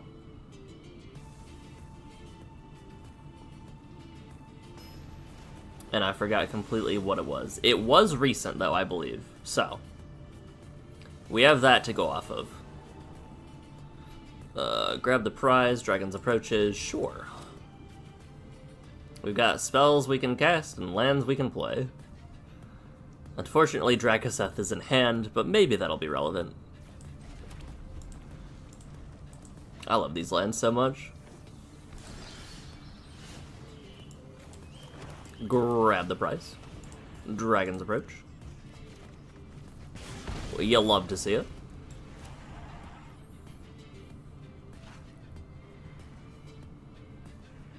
How far down on life will they be? 369.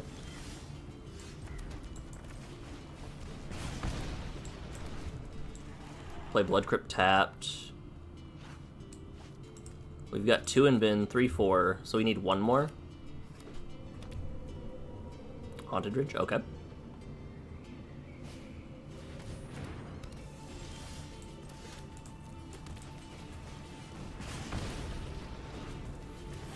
Alright, things could get dicey in the next 2 turns. Let's see what happens. It's very strange to me that sagas and shrines have the same effect. Essentially. Do thing at beginning of main phase. First main phase. I'm still bothered and upset by that, actually, a little bit. That the, that sagas are worded to shorthand it, but are not actually after your draw step. Because if you get another draw step, it doesn't trigger. That is something that has bothered me for quite some time. Hello, Arcane Signet. Into Goshintai? Heck yeah. I like it.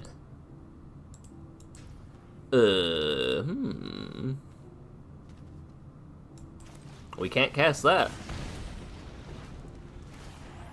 We can if we swing with, for example, a... That is so much mana. For a... That's an end step trigger? Okay.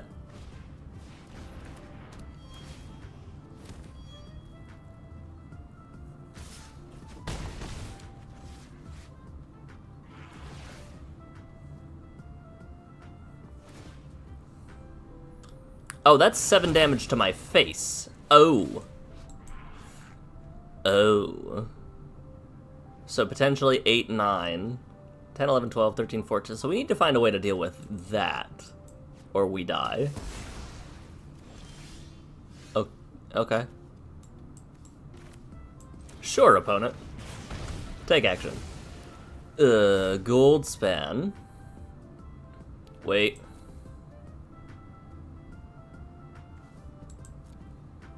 Yes. Yes.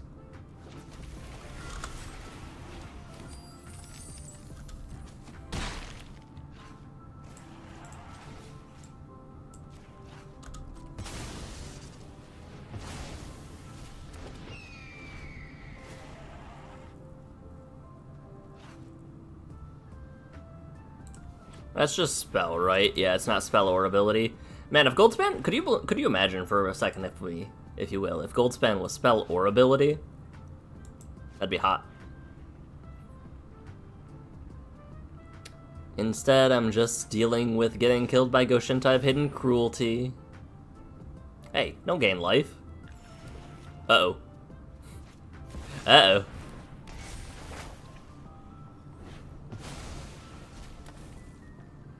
Shout out to us just absolutely folding, by the way, to Shrines again. Very dead this next turn. But I get to surveil.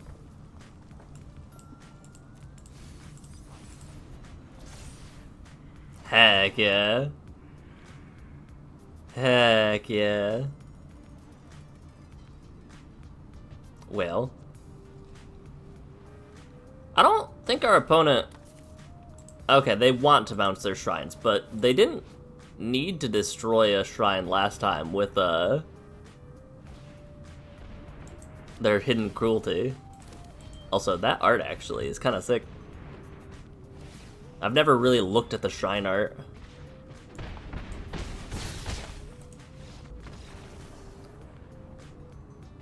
I do like Hidden Cruelty more than Ancient Wars. I didn't realize... I forgot that this was player Planeswalker. I definitely thought it was creature. And so when I got domed for 7, I was like, uh-oh. We might need to do something. Otherwise, I guess... Hold on. Maybe it was better to... Well, no, because they had the Exile spell.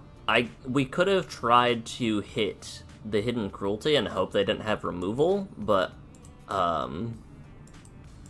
it was evident that they did. Hindsight 2020. So I guess we could Meringue, but Meringue also doesn't...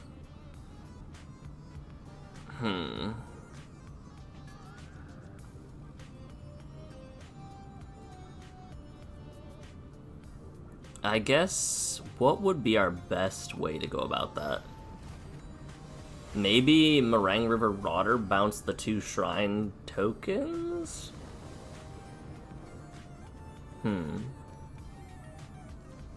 Netherite Apex of Death. We're gonna mulligan this. We can do better. I want a mana rock that we can cast on 2 or a 1-drop maybe. We're gonna keep this because of the Surveil land, I guess. We got a lot of dragons in our hand, though.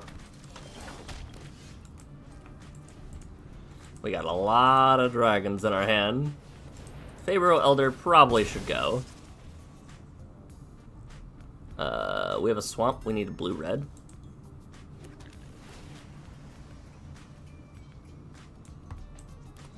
I really hate binning you, but I have to. I put you away for a reason. We're not gonna not. That's too much mana.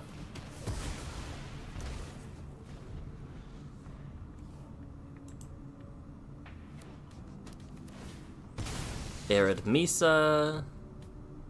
Misa used to fetch a land. Shocking Godless Shrine, Pitiless Plunderer. That's spicy. Discard. Dragon's Approach. So... lands. We had 3 additional looks and didn't find a single land among them. Luckily they're slow playing, but uh-oh. It's all part of my strategy. You see, I will simply discard my Dragon's Approaches until there are 4. Top deck a land and go off. Alright. Okay. X equals 4.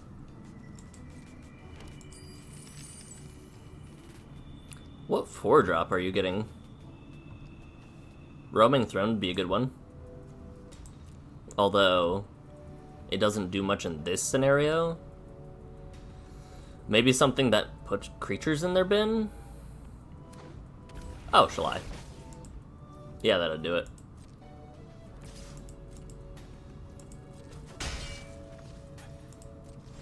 Alright, we're not dead yet. But still not super great off. Nethroid has lifelink too. That's tough. We play Rusco the minute we can. Woo. They can mutate that too. Do we play Rusco then?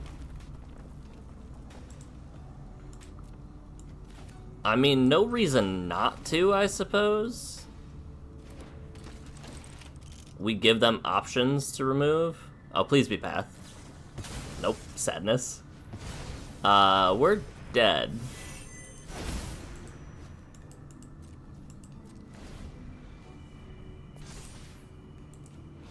Luckily, their Pitiless Plunderer isn't... Oh, I guess they mutate onto Fiend Artisan, right? Okay. Yeah.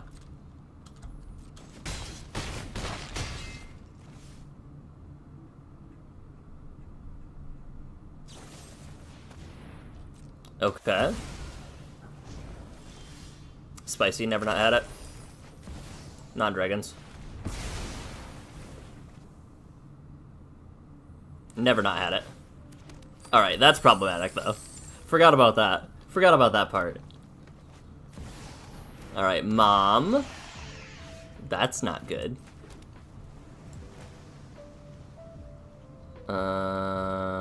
Huh. Let's do this. You gonna mutate onto Mom?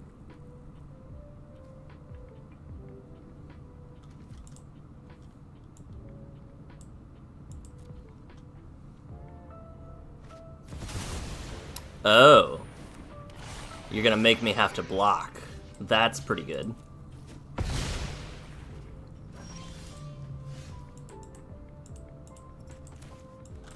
That was real good for there.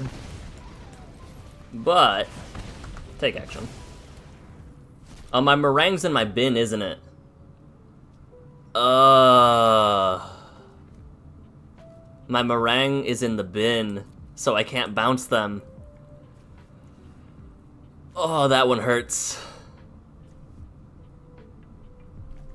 That one hurts quite a bit.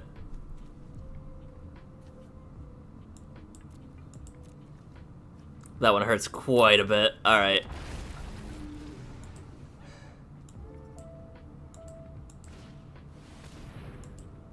Oh, the meringue... Oh, that wouldn't have worked anyway, because that's when it enters, and there's Mom in play.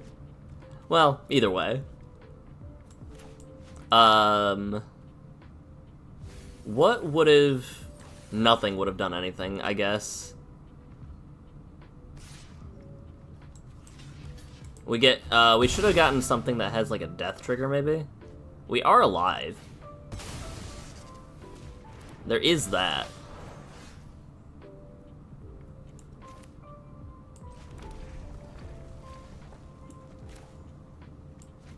We're not alive for much longer, actually. Hold on.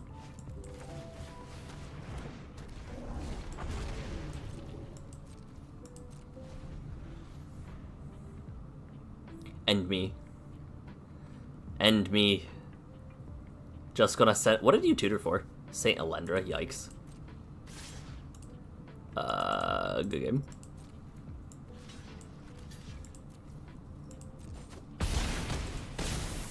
Necrobloom, Scourge of the Skyclaves. I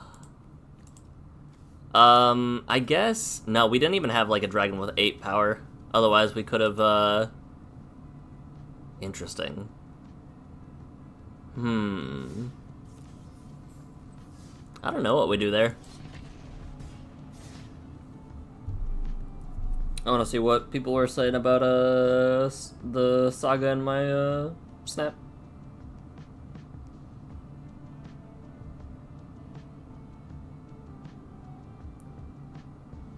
I bought a couple copies of Quicksilver Elemental because I realized just how busted silly that card is.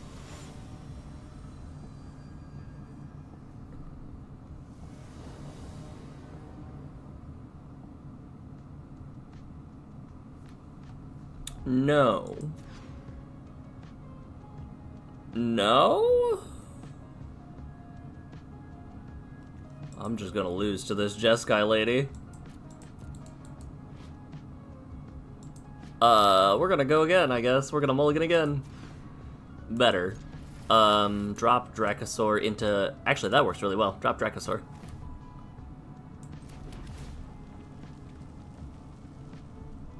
That's fine.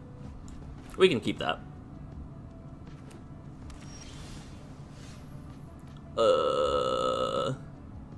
Bop. Boop. Beep. Shuffle your... Draw some cards. If gift wasn't promised, each other player also does that. We'll take the Mana Dork? We'll take the Mana Dork. We had options. The Mana Dork works really well, actually. Ooh, please bounce it. Ooh, please bounce it. Alright, they did not bounce it.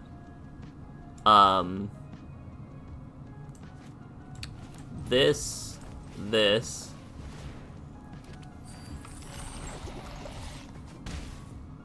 Pass. So we're at 4. This is 5. We have 0 Dragon's Approaches in our graveyard. Do we actually Lorien Revealed? I guess that depends on what they do, right?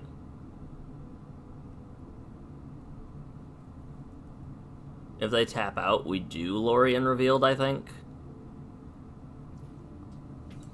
Alright, they're not tapping out. Got it.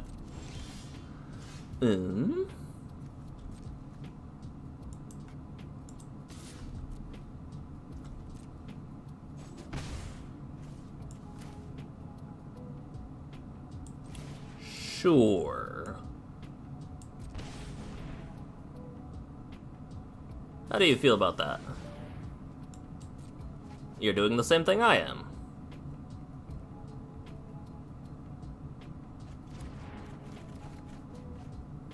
I'll discard this.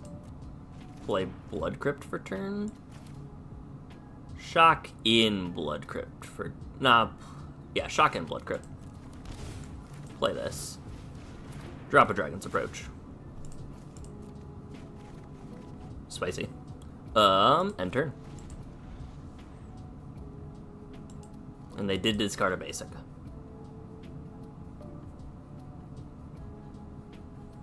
I'm hesitant to do this just in case they bounce everything I have, because my only blue sources are temporary and theirs. So... yeah, they're playing very control-y. It's fine with me.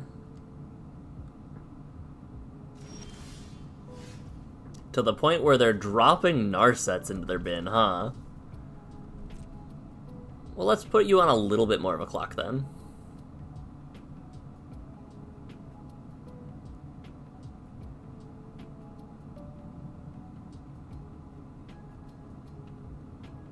If you're gonna play this passively, I'm gonna send in everything as fast as possible. Start putting more stuff on board.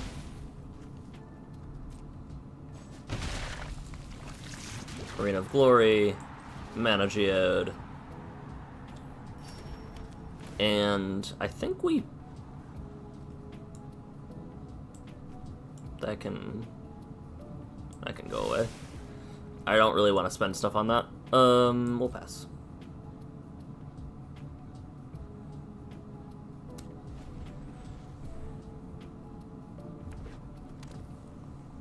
Let's see what happens here.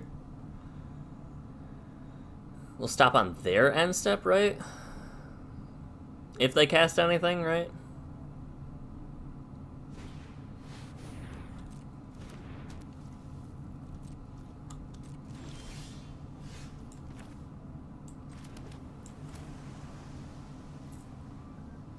I like this. This is pretty hot.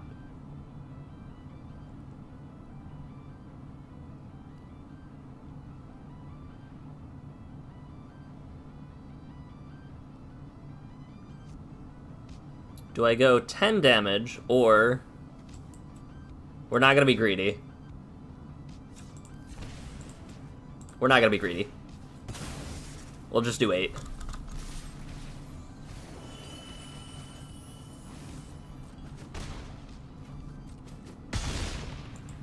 That's a lot of stuff in your bin. They'll draw 1 card. How many... I see Path. Mana drain, yikes.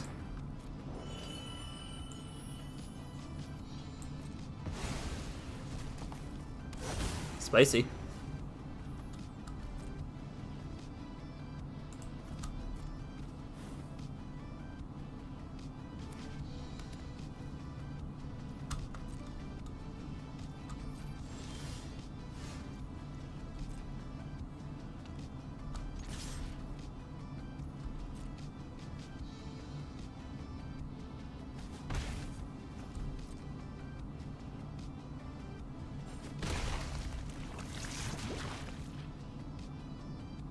What do we hit? Hitsugo and Kairi?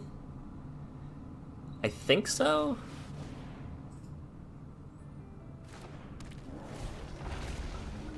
And they're kill it in response? No. 1, 2.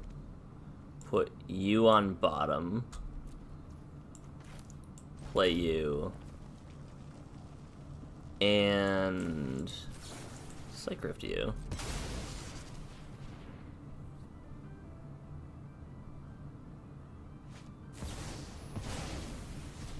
Okay.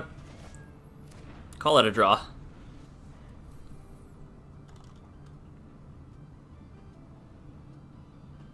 They're in a weird spot. I think they have to board wipe, right?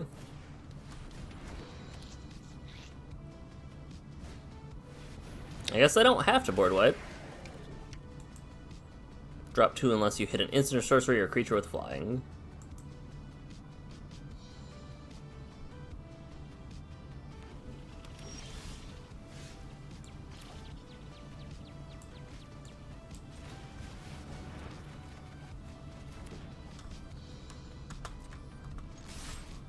Spicy top deck. Spicy top deck. Heck yeah. You have to block. You have to block, right? There's no way you let both of these through. You know I play Dragon's Approach. You've seen Dragon's Approach. How many Dragon's Approaches do I have? You have to block both. Yep.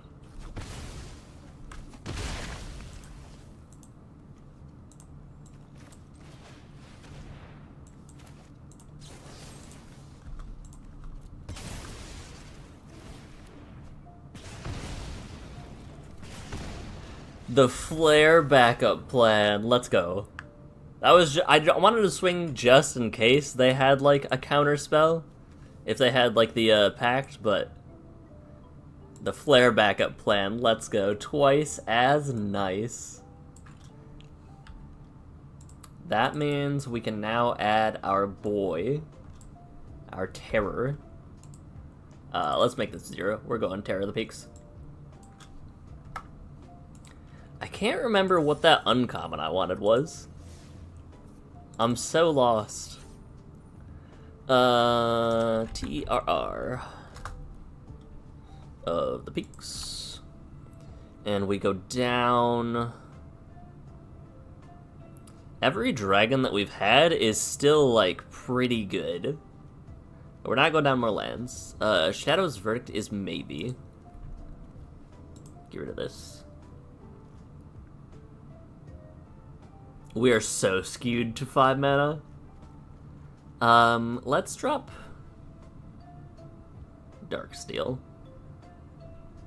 Hold on, let me look at our mana producers. I think we decided we can't drop any mana rocks anymore.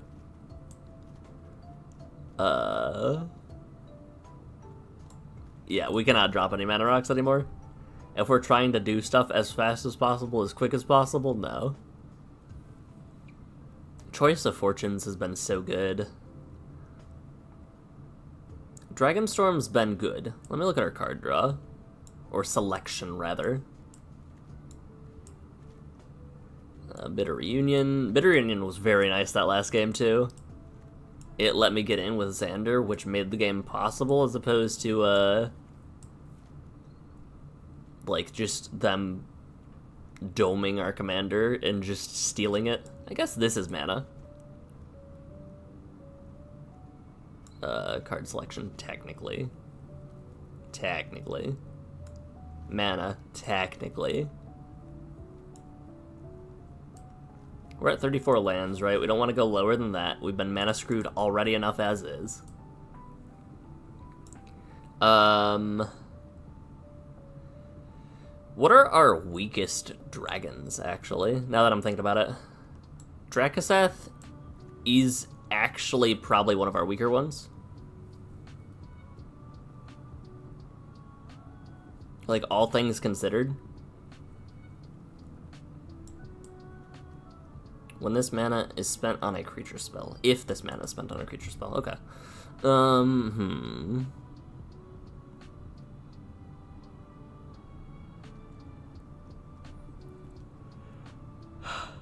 I like Kyrie because she can dome for 6 if you put a Dragon's Approach on top. MVP. I think Red Dragon's in the MVP section, I'm not gonna lie. MVP. Twin Flame hasn't been doing much, but it also is a doubler. We just put in Terror. Niv might be. 6 mana do nothing. I guess 5 Dragon's Approaches do nothing is actually the better way to put it. And then there's the Lightning Shrieker. But Lightning Shrieker I'm somewhat torn on, because Lightning Shrieker, like, hastes out. What if we do... Let me peek at our removal.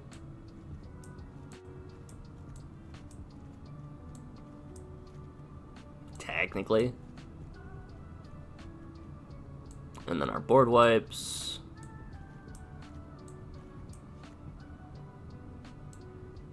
And then these are what we're in the middle on, and these are just random things.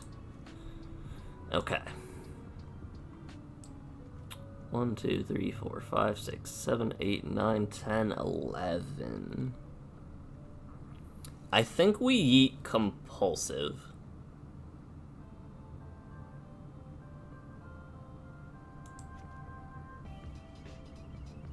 Yeah. We eat Compulsive Research, and then that'll be good, because Compulsive, I believe, was common.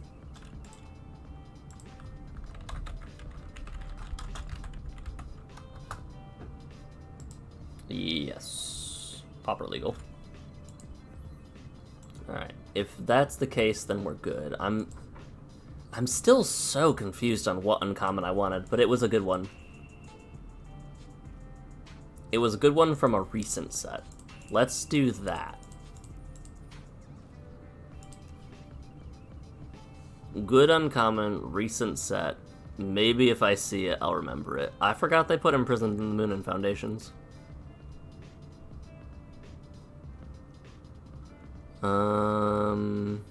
It's not stock up, although that's a $12 uncommon, which is crazy to me. Was it a red spell? I don't think so.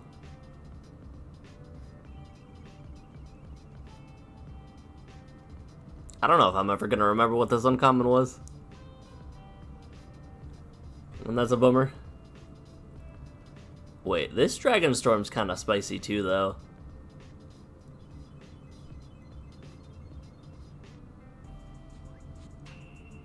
I'm debating breaching Dragonstorm. It might make its way in. Rocky Roads. Alright, let's go. Maybe there's a spot for Swifties. Alright. Blue. Copy 25 spells over any number of games. Twice as nice. I did that with red spells. White or black, and then creature spells. Okay, we're getting there. Let's check Yay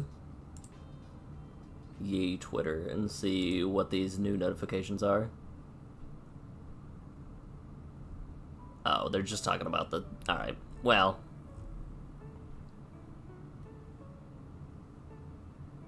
Alright. How do I feel about this hand? Yeah? Yeah. Loot the Pathfinder, huh?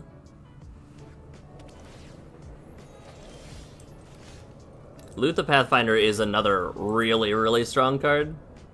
You know, 1 mana, Ancestral Recall.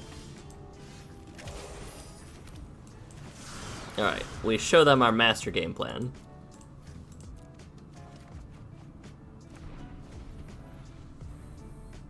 I'm so glad we didn't drop a land. We can Dragon's Approach, though.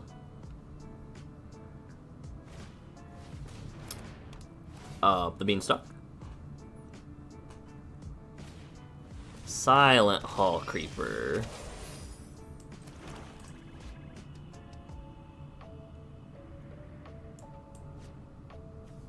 It's Dragon's Approach. We can choose to get rid of it later on, maybe. Like, they'll draw the card, but Loot's already drawing them ridiculous amounts of cards.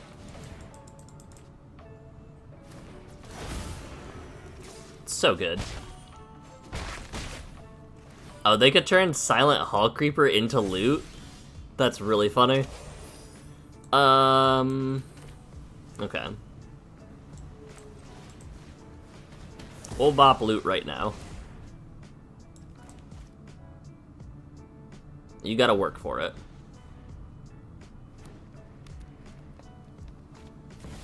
Zimone, Paradox Sculptor, okay.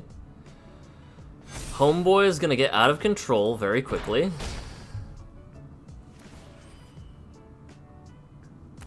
I'm almost dead already, actually. Let's Dracosaur. Let's see what happens.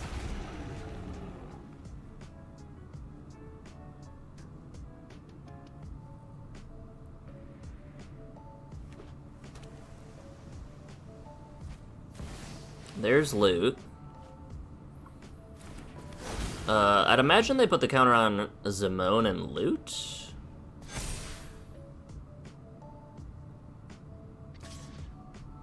Of another target creature you control. Okay.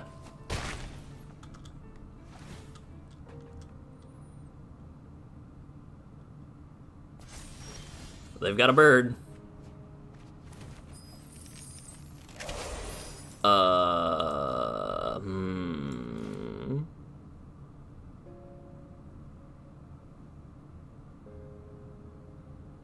You.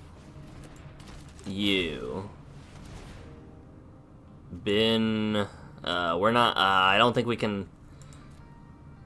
I think we're just dead. Legitimately, actually. That's fine. I do think we are legitimately dead. Thanks to Zimone.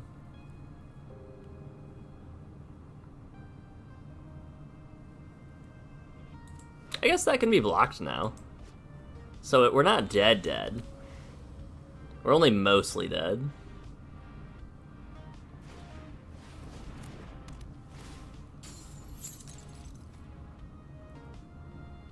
Okay.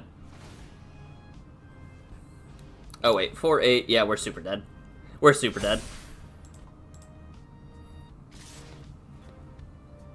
Doesn't even matter. 3, 6, 9, 12.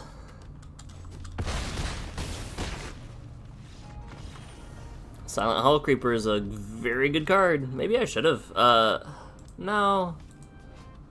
I still think getting rid of Loot is the better option. Loot's such a good commander. Flicker shenanigans, etc., etc.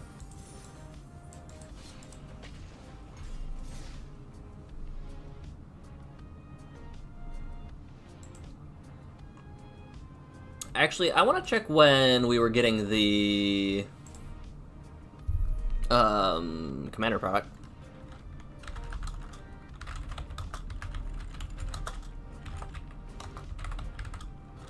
Spoilers schedule.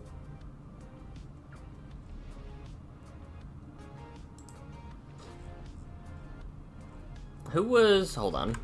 Commander. I don't know. Nope. Yes? I like this. I like this quite a bit. Ivory Tower? Hey. Hey, wait a minute. Number of cards in your hand minus, well, that's fine.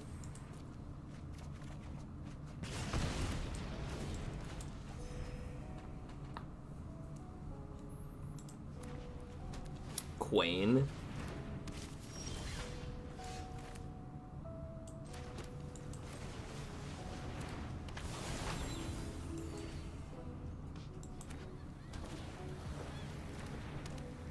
Authority of the Councils hurts.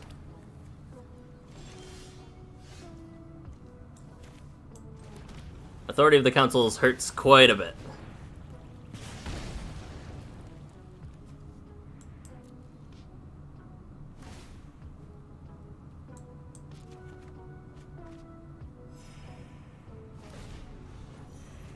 Also, maybe we'll find a way to get rid of this, but we'll see.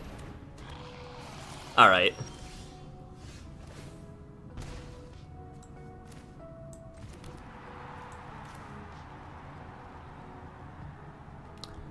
What do I like least here?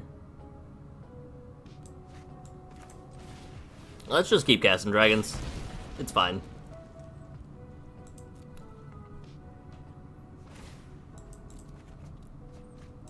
Hitetsugu and Kairi. Yep. It hurts them and it helps them and it hurts me. Group slug at its finest. Ooh, do we? Flump. Flump.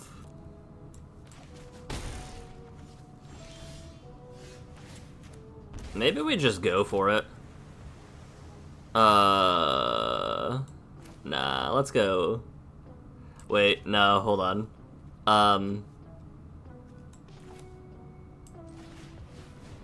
Let's go Meringue.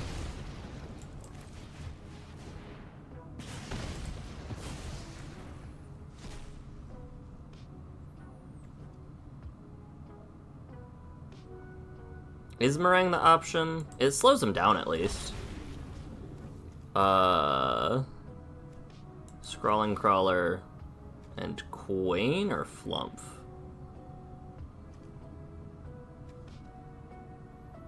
I don't know, Flump.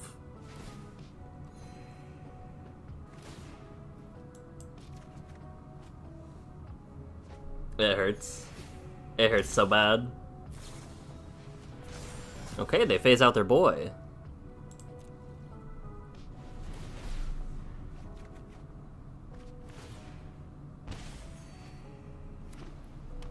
They're getting so much life.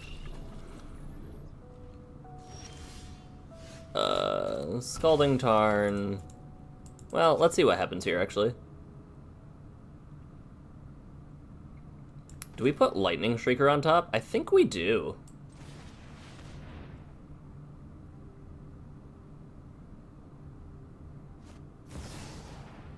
Yep. Fair enough.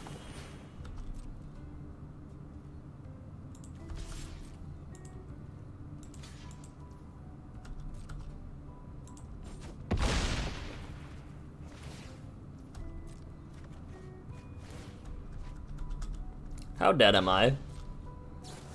Tell it to me how it is, opponent. How dead am I? You said good game.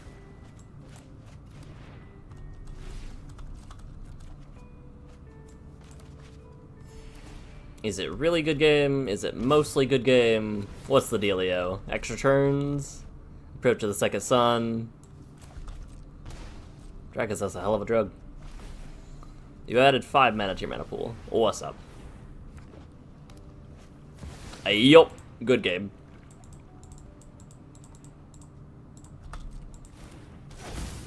I'll say absolutely GG to that. Storm of Saruman. Teth. Whenever you draw a card, do things. Oh yeah. Oh yeah. Overload the Floodplate, draw 2. You might have wanted to wait if you had card draw. Like, activate Quain now, see what you draw before you activate Tef's ability. I mean, you are just casting everything. I'll block.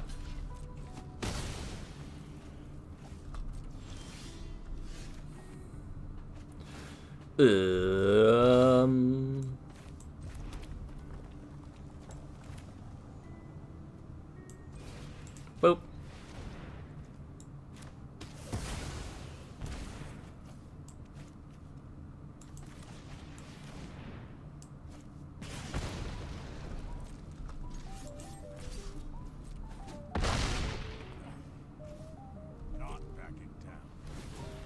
The authority of the consoles is actually hurting me the most here, because it taps down whatever I'm entering, and I really want, like, Drakaseth into haste. But it's just not working. Well, you have Omniscience. I'm just gonna do this now, it's fine.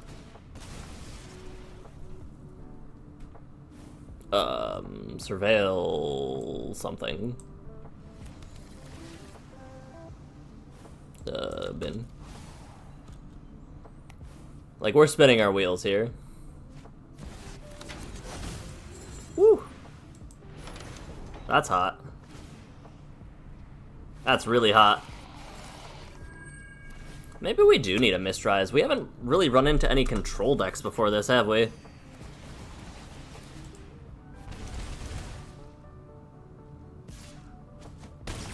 I'm dead.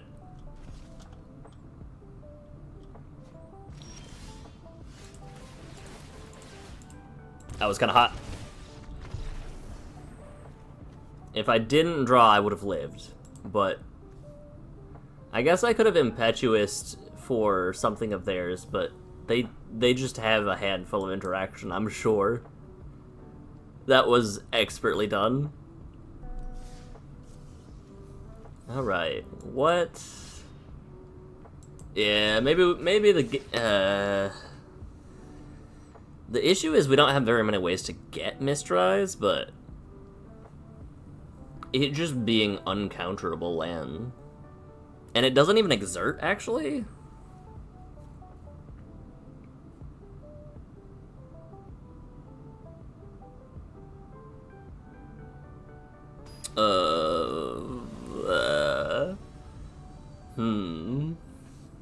Elrond, Master of Healing. That doesn't bode well. Whenever you scry, buff each creature, where X is the number of cards looked at while scrying. Whenever a creature with the counter becomes target of spell or ability, draw a card.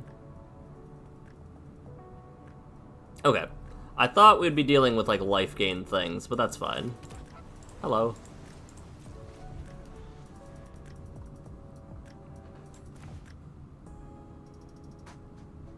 What you got, opponent? So they're a Scry Matters deck. There was a lot of scrying matters in Lord of the Rings.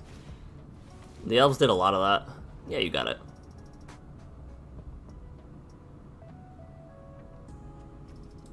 I like this. This is real cool. Top 2, reveal a... Okay. Dragon's Approach. I like the other two, though. And we're going to be doing this one right now. do it now. Like, it doesn't matter. Discard a card. Alright, we at least have something we can do. Maybe we do this in upkeep. Maybe we... I think we otherworldly in upkeep.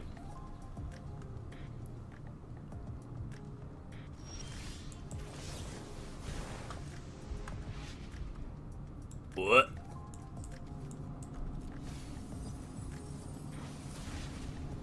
Drop. Alright, that could not have gone better. That could not have gone better. Oh, okay.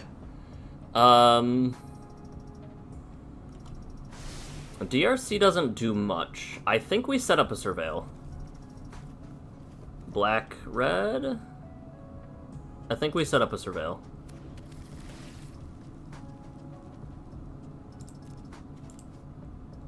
That does a bit. That does a little bit, actually. Yeah.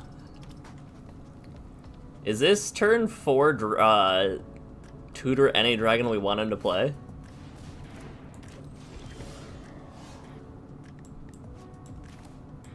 I think it is. And I want Goldspan, I think. As much as I want the greed play, I get Goldspan.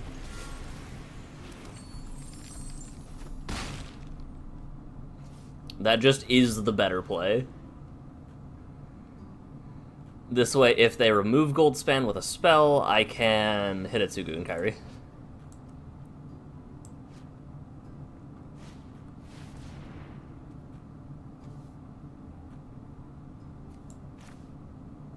Okay. What does that do? Let's bounce Elrond. I like that.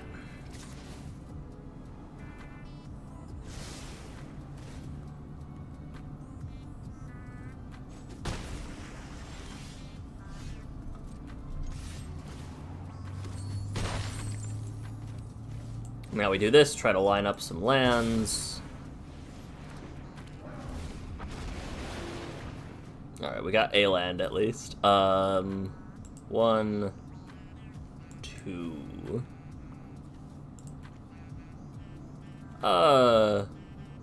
2. Just in case. I don't know what kill spell they have, but just in case. Mono blue, destroy target creature?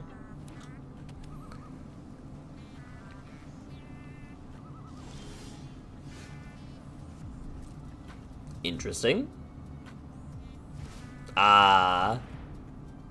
Yep. Spicy.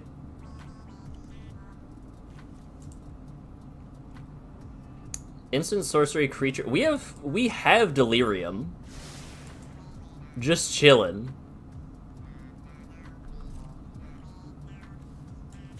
Let's do this. Let's do this. Let's put another Dragon's Approach in the bin.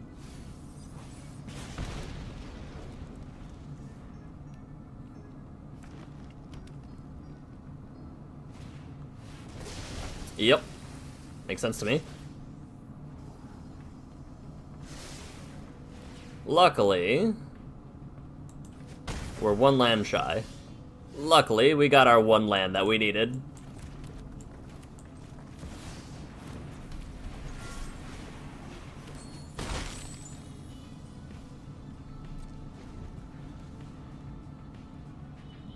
And what do we bounce? I don't think they can afford to...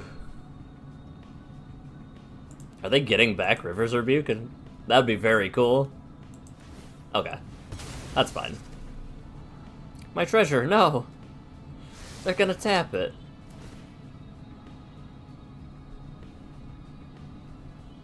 Yep. Yeah, that happens.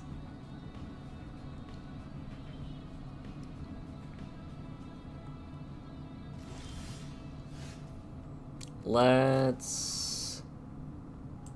Hitotsugu and Kairi.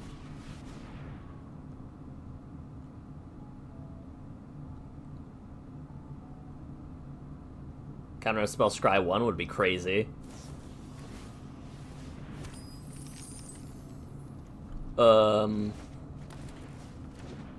Okay. And then top, in this order, Surveil, Dragon's Approach. We're getting there. One spell at a time, we're getting there. We got 3 in the bin.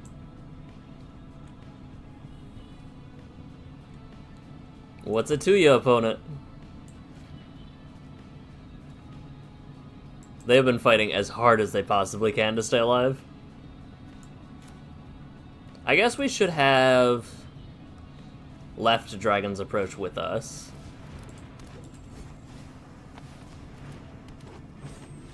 Yeah, cast out their spells. Yep.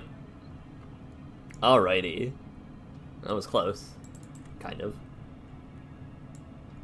What spell? Mistrise Village. Oh, that was what we were considering, right? Up to 59. If we hit 60, honestly, that'll be further than I expected to get with when I started this Xander deck. 3 bowls of porridge. One's too hot, one's too cold, one's just right. I love the flavor in this card so much. I didn't know this was a card.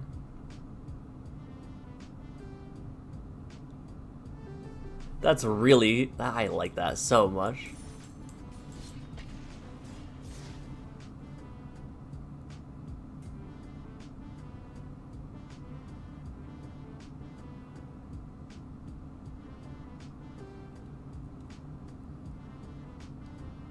Okay.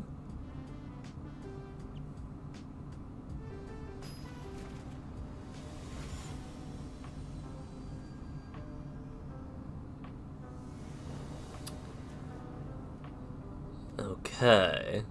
Zur Eternal Schemer. Uh-oh.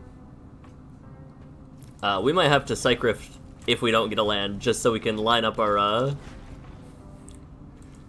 Man. Oh, never mind. We're super good. We're super good. And a Dragon's Approach? Right into the bin.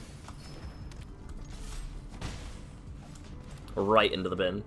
Can I kill Zur with that? I can. Okay. Draw 1, trash 1.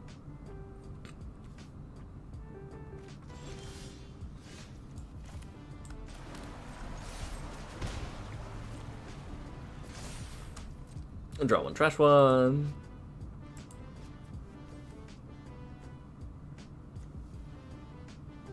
I don't really care too much about their little guy that selects their cards for them.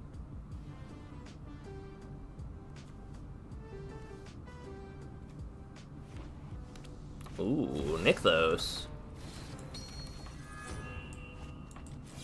No. No, I don't think I like that. Also, Vadrik can go bin. Not what we're looking for this game.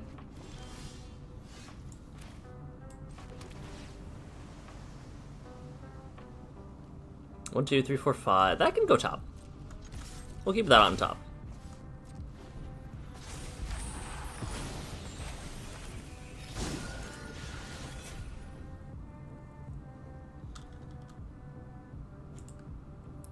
Instant sorcery creature. We have a startling lack of black. Just an FYI. Flooded Strand. You don't have any effects. You're just a guy. Just a little guy. They're such a little guy. Do you like what's on top? You do. Well, so do I.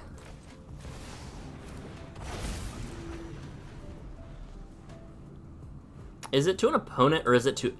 it's an opponent. Okay. Oh man, Nib's on. Or Zur's on, rather. That's not good.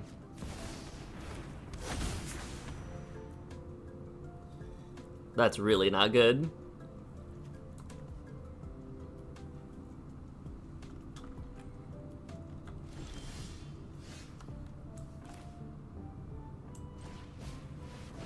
How do we feel about this? Land in a bin.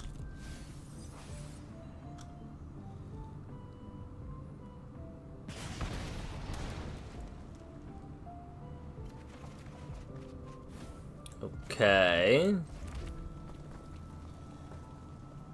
How do we feel about this?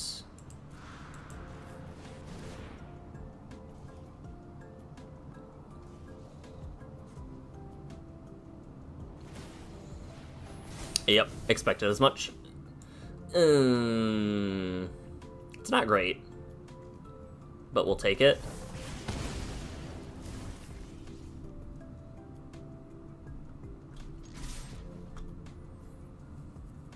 It's not great, but we'll take it. You probably should get rid of the DRC. Yeah. That makes sense to me. The Niv's probably something that should go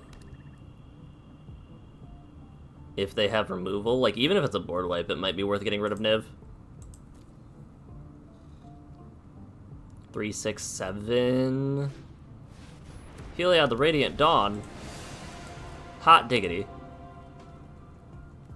Okay, they get back the card selection. Okay. This card is spicy. I really like this Heliod. Okay. Whenever a source deals non-combat damage. Boop. 1, 2, 3, 4, 5. Yeah.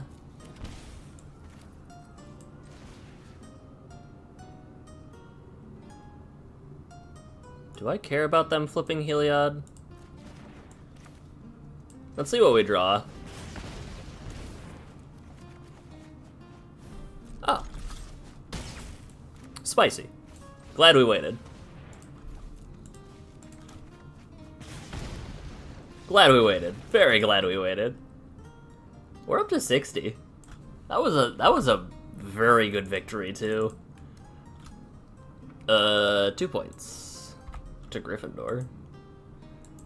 What was that? That was like the perfect DRC psych rifting to find the land we needed into just perfectly lining up all of our stuff. You can't. DRC is a problem card. If you can get rid of DRC, it's like not a threat until it is. Because we surveilled so many times there.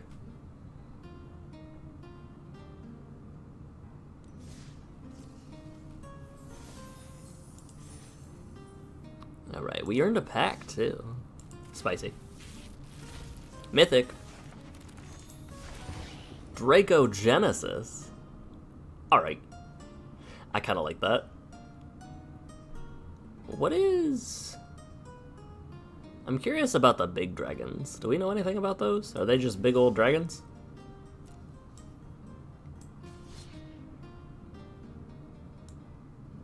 This sounds like a Pokemon thing. I was feeling a bit of pressure from our mana base, by the way, so I'm gonna... Let's just... Rare land. I was feeling a little bit of pressure from our mana base. So, what if we... What was I feeling the pressure from? Hold on. 1, 2, 3, 4, 5, 12, 13.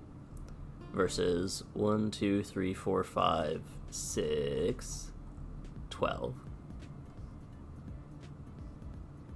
So, blue-black? If I don't have the, where'd you go? Stormcarved Coast? No. Sulphur Falls.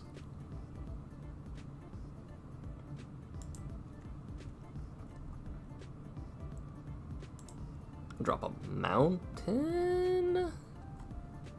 Maybe an island. Yeah, we'll do it like that. Xander's shaped up. Xander's gotten pretty... Xander can hold his own. I feel like if this were a multiplayer deck, though, not in the slightest. Man, I want to build both Vivi and Clive.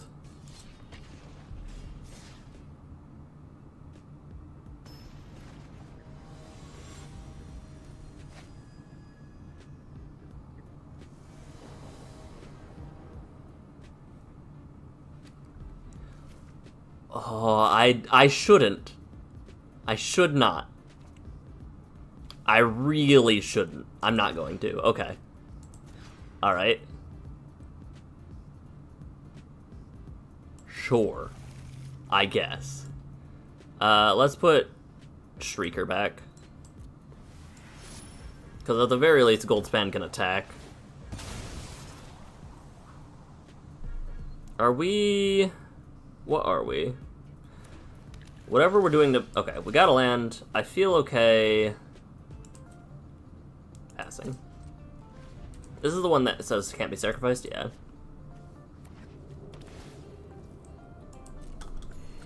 The good thing about this is that Zergo is a 3-drop and makes a lot of 0-cost creatures. So... That's spicy. Let's go... Surveil land... And... Surveil land...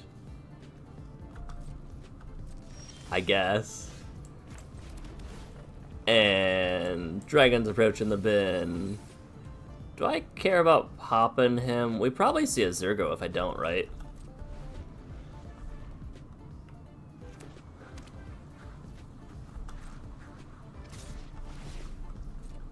Dalkovan Pack Beasts. I would assume, yeah, okay. Island cycling. Let's get our last Surveil land, I suppose? Why not?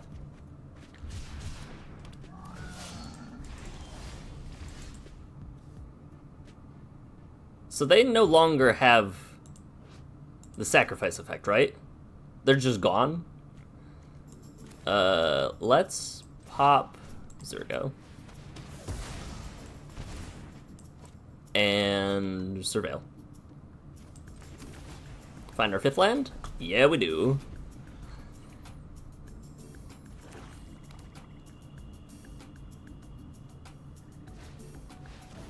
Alright.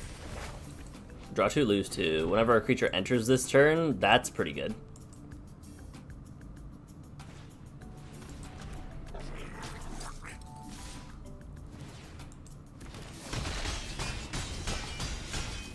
Alright. Taking a bit of damage.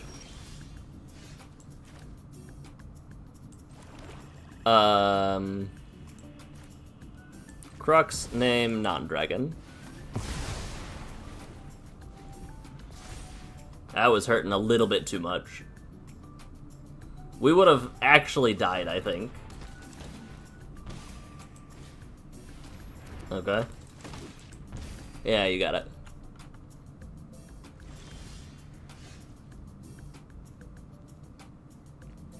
We still need to do this, right?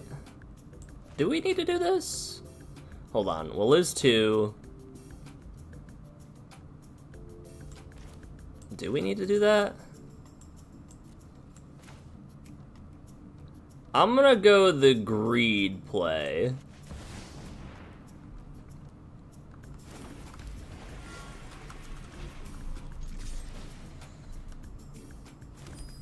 This is absolutely the greed play, and I recognize it's the greedy play, and I probably shouldn't be doing it.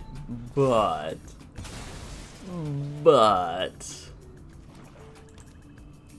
I wanna. Uh-oh. That's not good. Good game. So about that greed phase.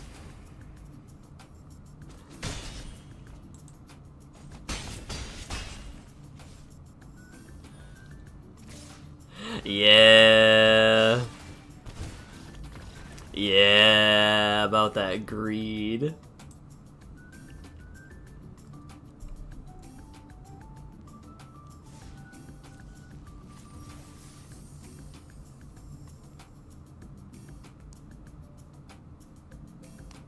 Let's see, and I was selling...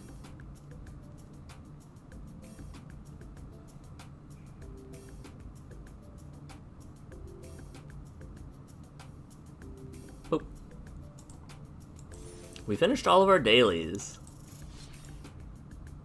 We're so close. We're like a month away.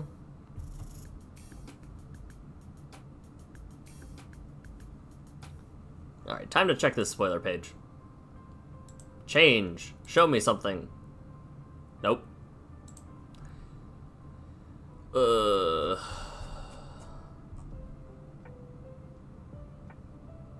When are they showing off the...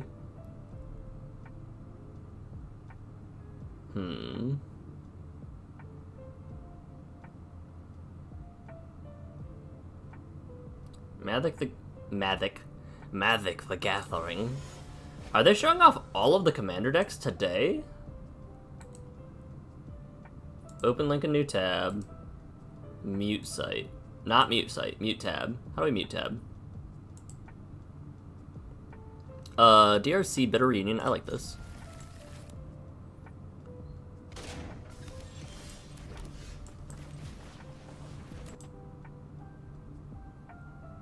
It says the 12th they're showing FIC.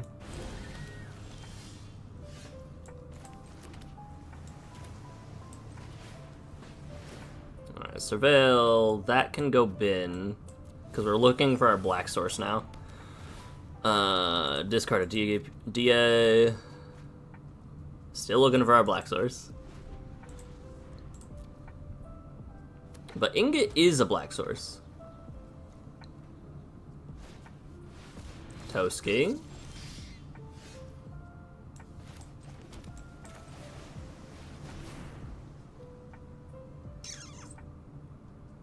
Okay. No. Yes? Yes. We'll keep this.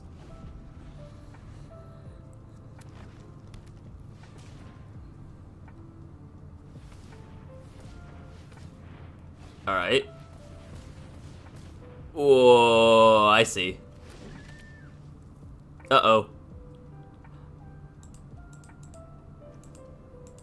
That's so good.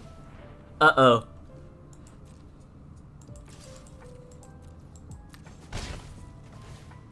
That's real bad. What are you putting into play? What's the worst thing you could put into play? How bad could it be? Pretty bad. Not the worst, just pretty bad. Alright. You have Ward 4?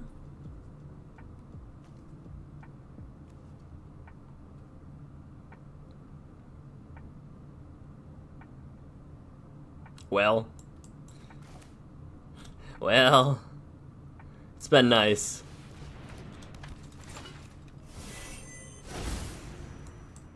We'll pass. What do you got, opponent? I'm not paying that Ward 4 cost, unfortunately, but... I think I'm just taking this, right? I'm so sad. That's so good. Uh-oh. They whiffed. Okay. Are you gonna bounce it back to hand? Yeah. I'll block this because I can without dying.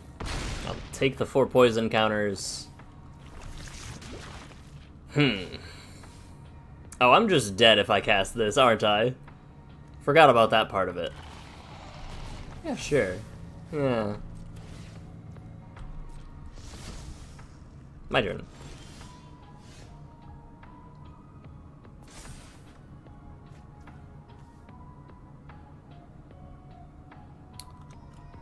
So...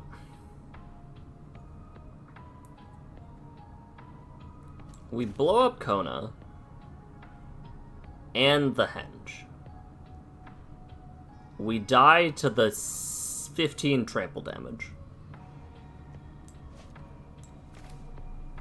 We blow up the 2 guys. Alright, this is our plan. Hold on. We have 5 mana? We have 5 mana. Okay. We derail. We pop Henge.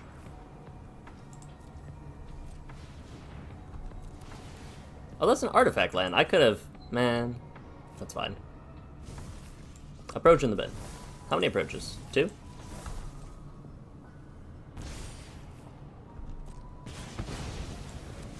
Alright. We do this. We pop Kona. Yes.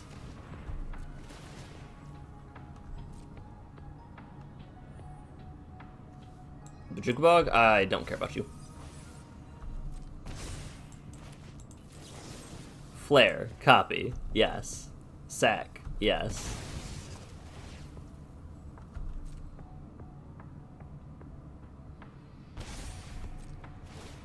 Target you, because I have to.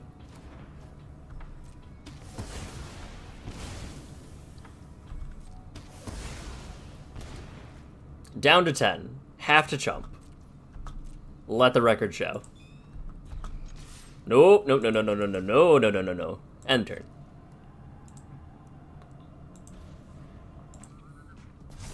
We've got 2 Dragon's Approaches in the bin, so we can't even Dragon's Approach if we wanted to. We're just dead to Tyranics. Creature enchantment or land? Beast Whisper, okay. Millennium Calendar, okay.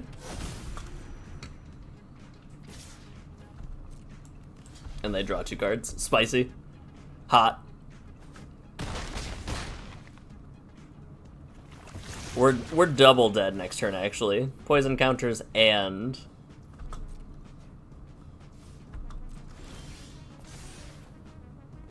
Fighting for our life out here.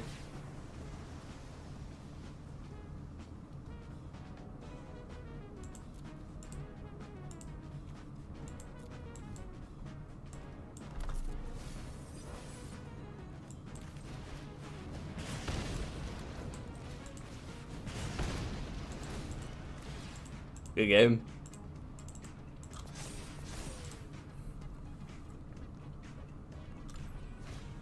Bring it on. We didn't have the mana, I guess. We couldn't have cast Damnation if we wanted to. That's fine. The artifact land, I didn't know Seat of the Crime was a thing.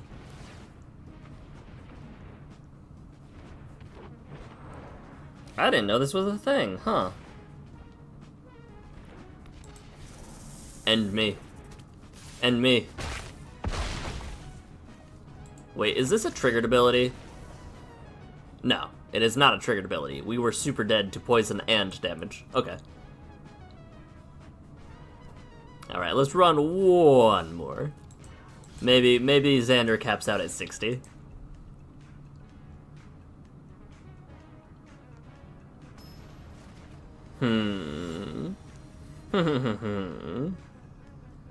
Serac Dragonclaw.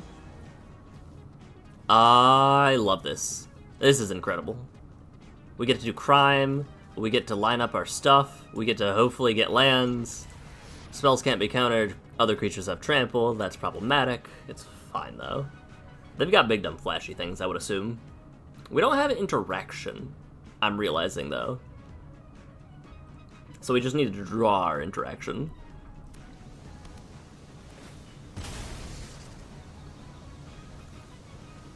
Shout out to Contaminated Aquifer, our tapped basic land type lands.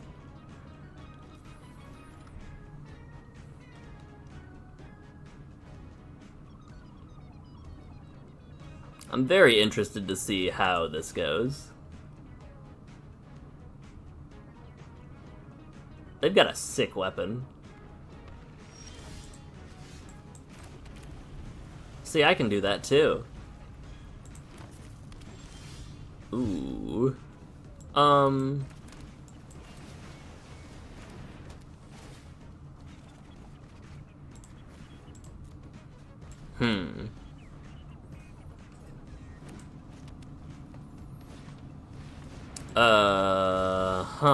Let's see what happens here.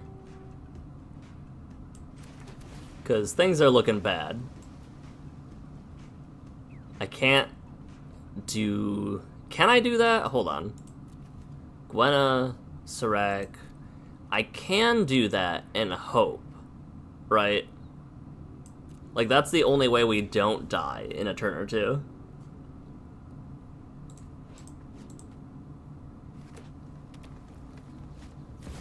Uh-oh. That's a big guy. I forgot that Vorinclex gets just forests in general, which is also spicy. Alright, they are gonna smack me. I am gonna seek, hopefully, 2 lands. Hopefully 2 lands. Alright, 1 land's fine, at least. Hopefully, we draw a land.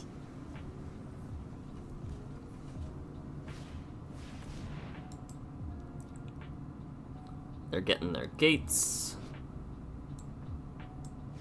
With mana value 5 or greater? Power 5 or greater. Okay. They're just ramping.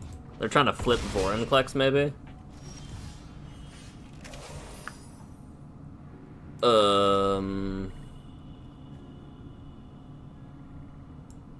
I mean, we just need to Crux of Fate, right?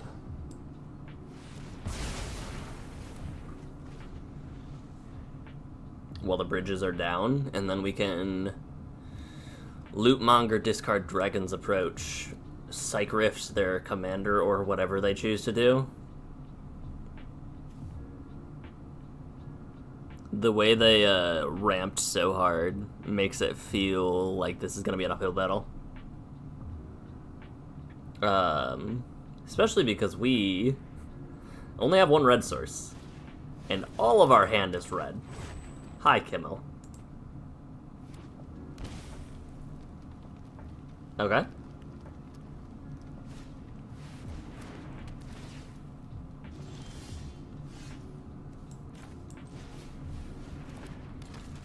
Let's see. I would like to discard this.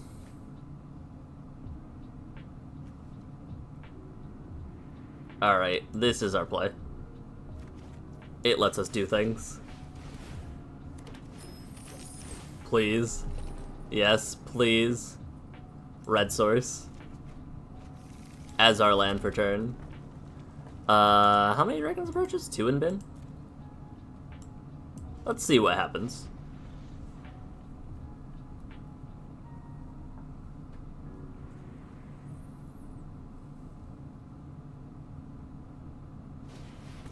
I forgot you could do that.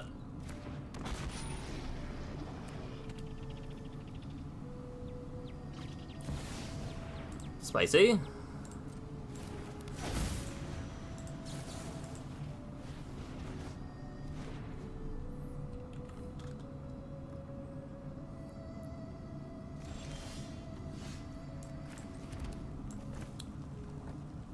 Let's Drakaseth. No attacks. I know you've got Fire Prophecy, so I cannot... I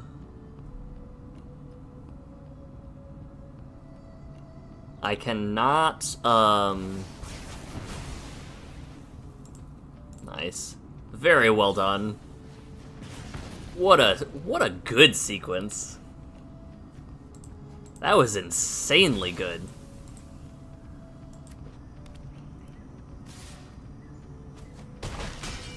I think we just died to that, yeah?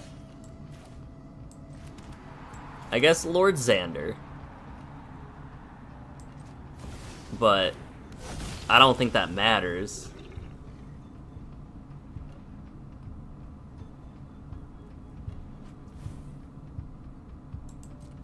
Yeah, I think we just die. Wow. Because they can do both? I guess they're not doing both, are they? Alright. You can bet your behind I would be sacrificing. What do? We bounce Kimmel and...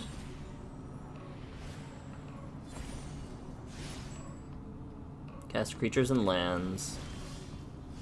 Kimmel and Case?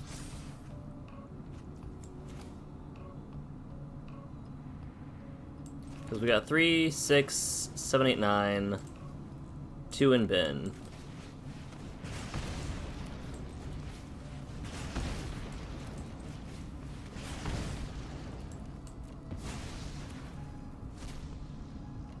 Meringue. Bounce. Bounce.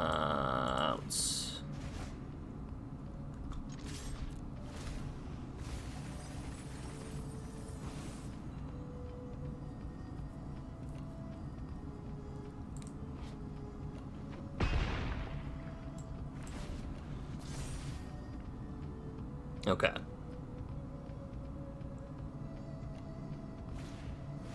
Yep, that makes sense to me. We probably see Borby or Sarek. Borby.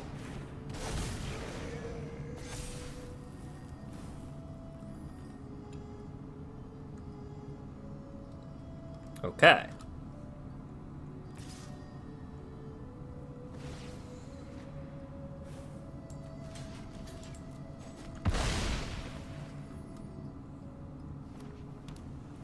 And now, what's up?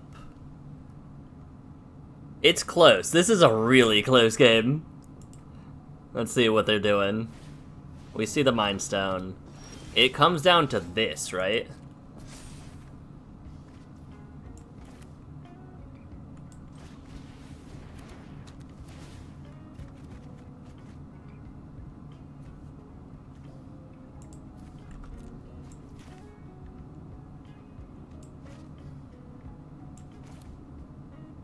Drop you.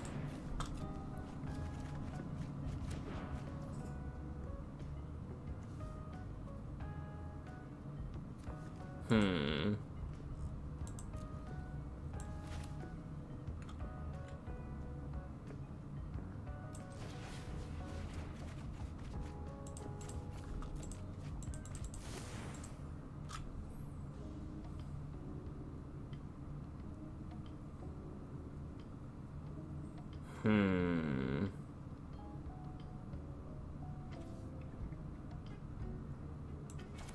I guess we need to Faithless Loot and find removal.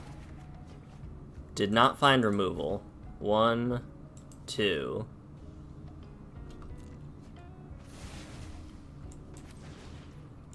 Okay. If you've got it, you've got it. Which they most definitely have it. They have all of the lands they need. Oh.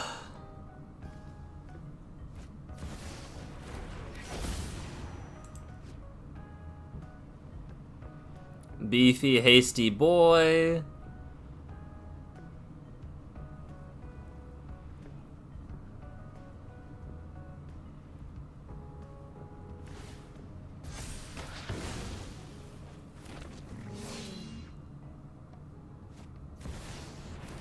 Okay. We're dead still, right?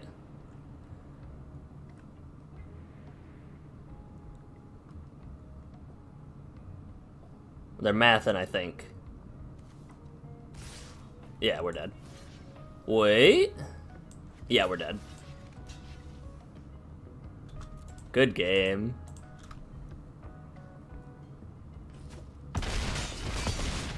To -3. If we had gotten...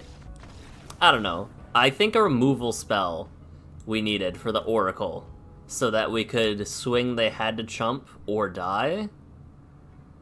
That was close either way. Oh. Alrighty. That was Xander. Xander became something pretty enjoyable at the end, I'm not gonna lie. In the middle, I think in the early to middle, when we were going like 4-hour streams with 1 win, 2 wins, I was like, this is a slog. But it really rounded out into something that can win. Sometimes out of nowhere, too. Like, I remember that game that they gave me Xaxes with the mill. Flare of Duplications wins some games out of nowhere. Lightning Shrieker wins games out of nowhere. Red Dragon has won games out of nowhere. Like, there's a lot of win out of nowhere cards, especially the Meringue. Like, that was a good add. That was a good rare to add. But that was Xander. We made it to 60, and 60 he stays. Let's refresh one more time. I feel like we're supposed to get commander spoilers. But maybe not? It says May 12th, FIC, we're getting cards, but I don't know. We're gonna hop on out of here. I'll be around today in the Discord, etc., etc. Again, we're not gonna choose a new commander yet. I think we're gonna hold off, pick from the Final Fantasy commanders. So we'll be back with Final Fantasy 16 on Wednesday as per usual. On Monday, we'll just be playing regular, casual brawl maybe. Maybe the Forg, maybe the man-made horrors beyond human comprehension, wherever, Ugin. I'm on the fence whether this should be a legal brawl commander or not. The amount of times I've done, like, turn 4 Ugin into turn 5 Ulamog is not okay. But we'll show that off later on, maybe. Either way, for now, I hope you guys have a good rest of your week. It's Monday, but you've got this. As always, I want to remind you to take care of yourselves, tell the people you care about that you love them, and I'll see you later. Bye.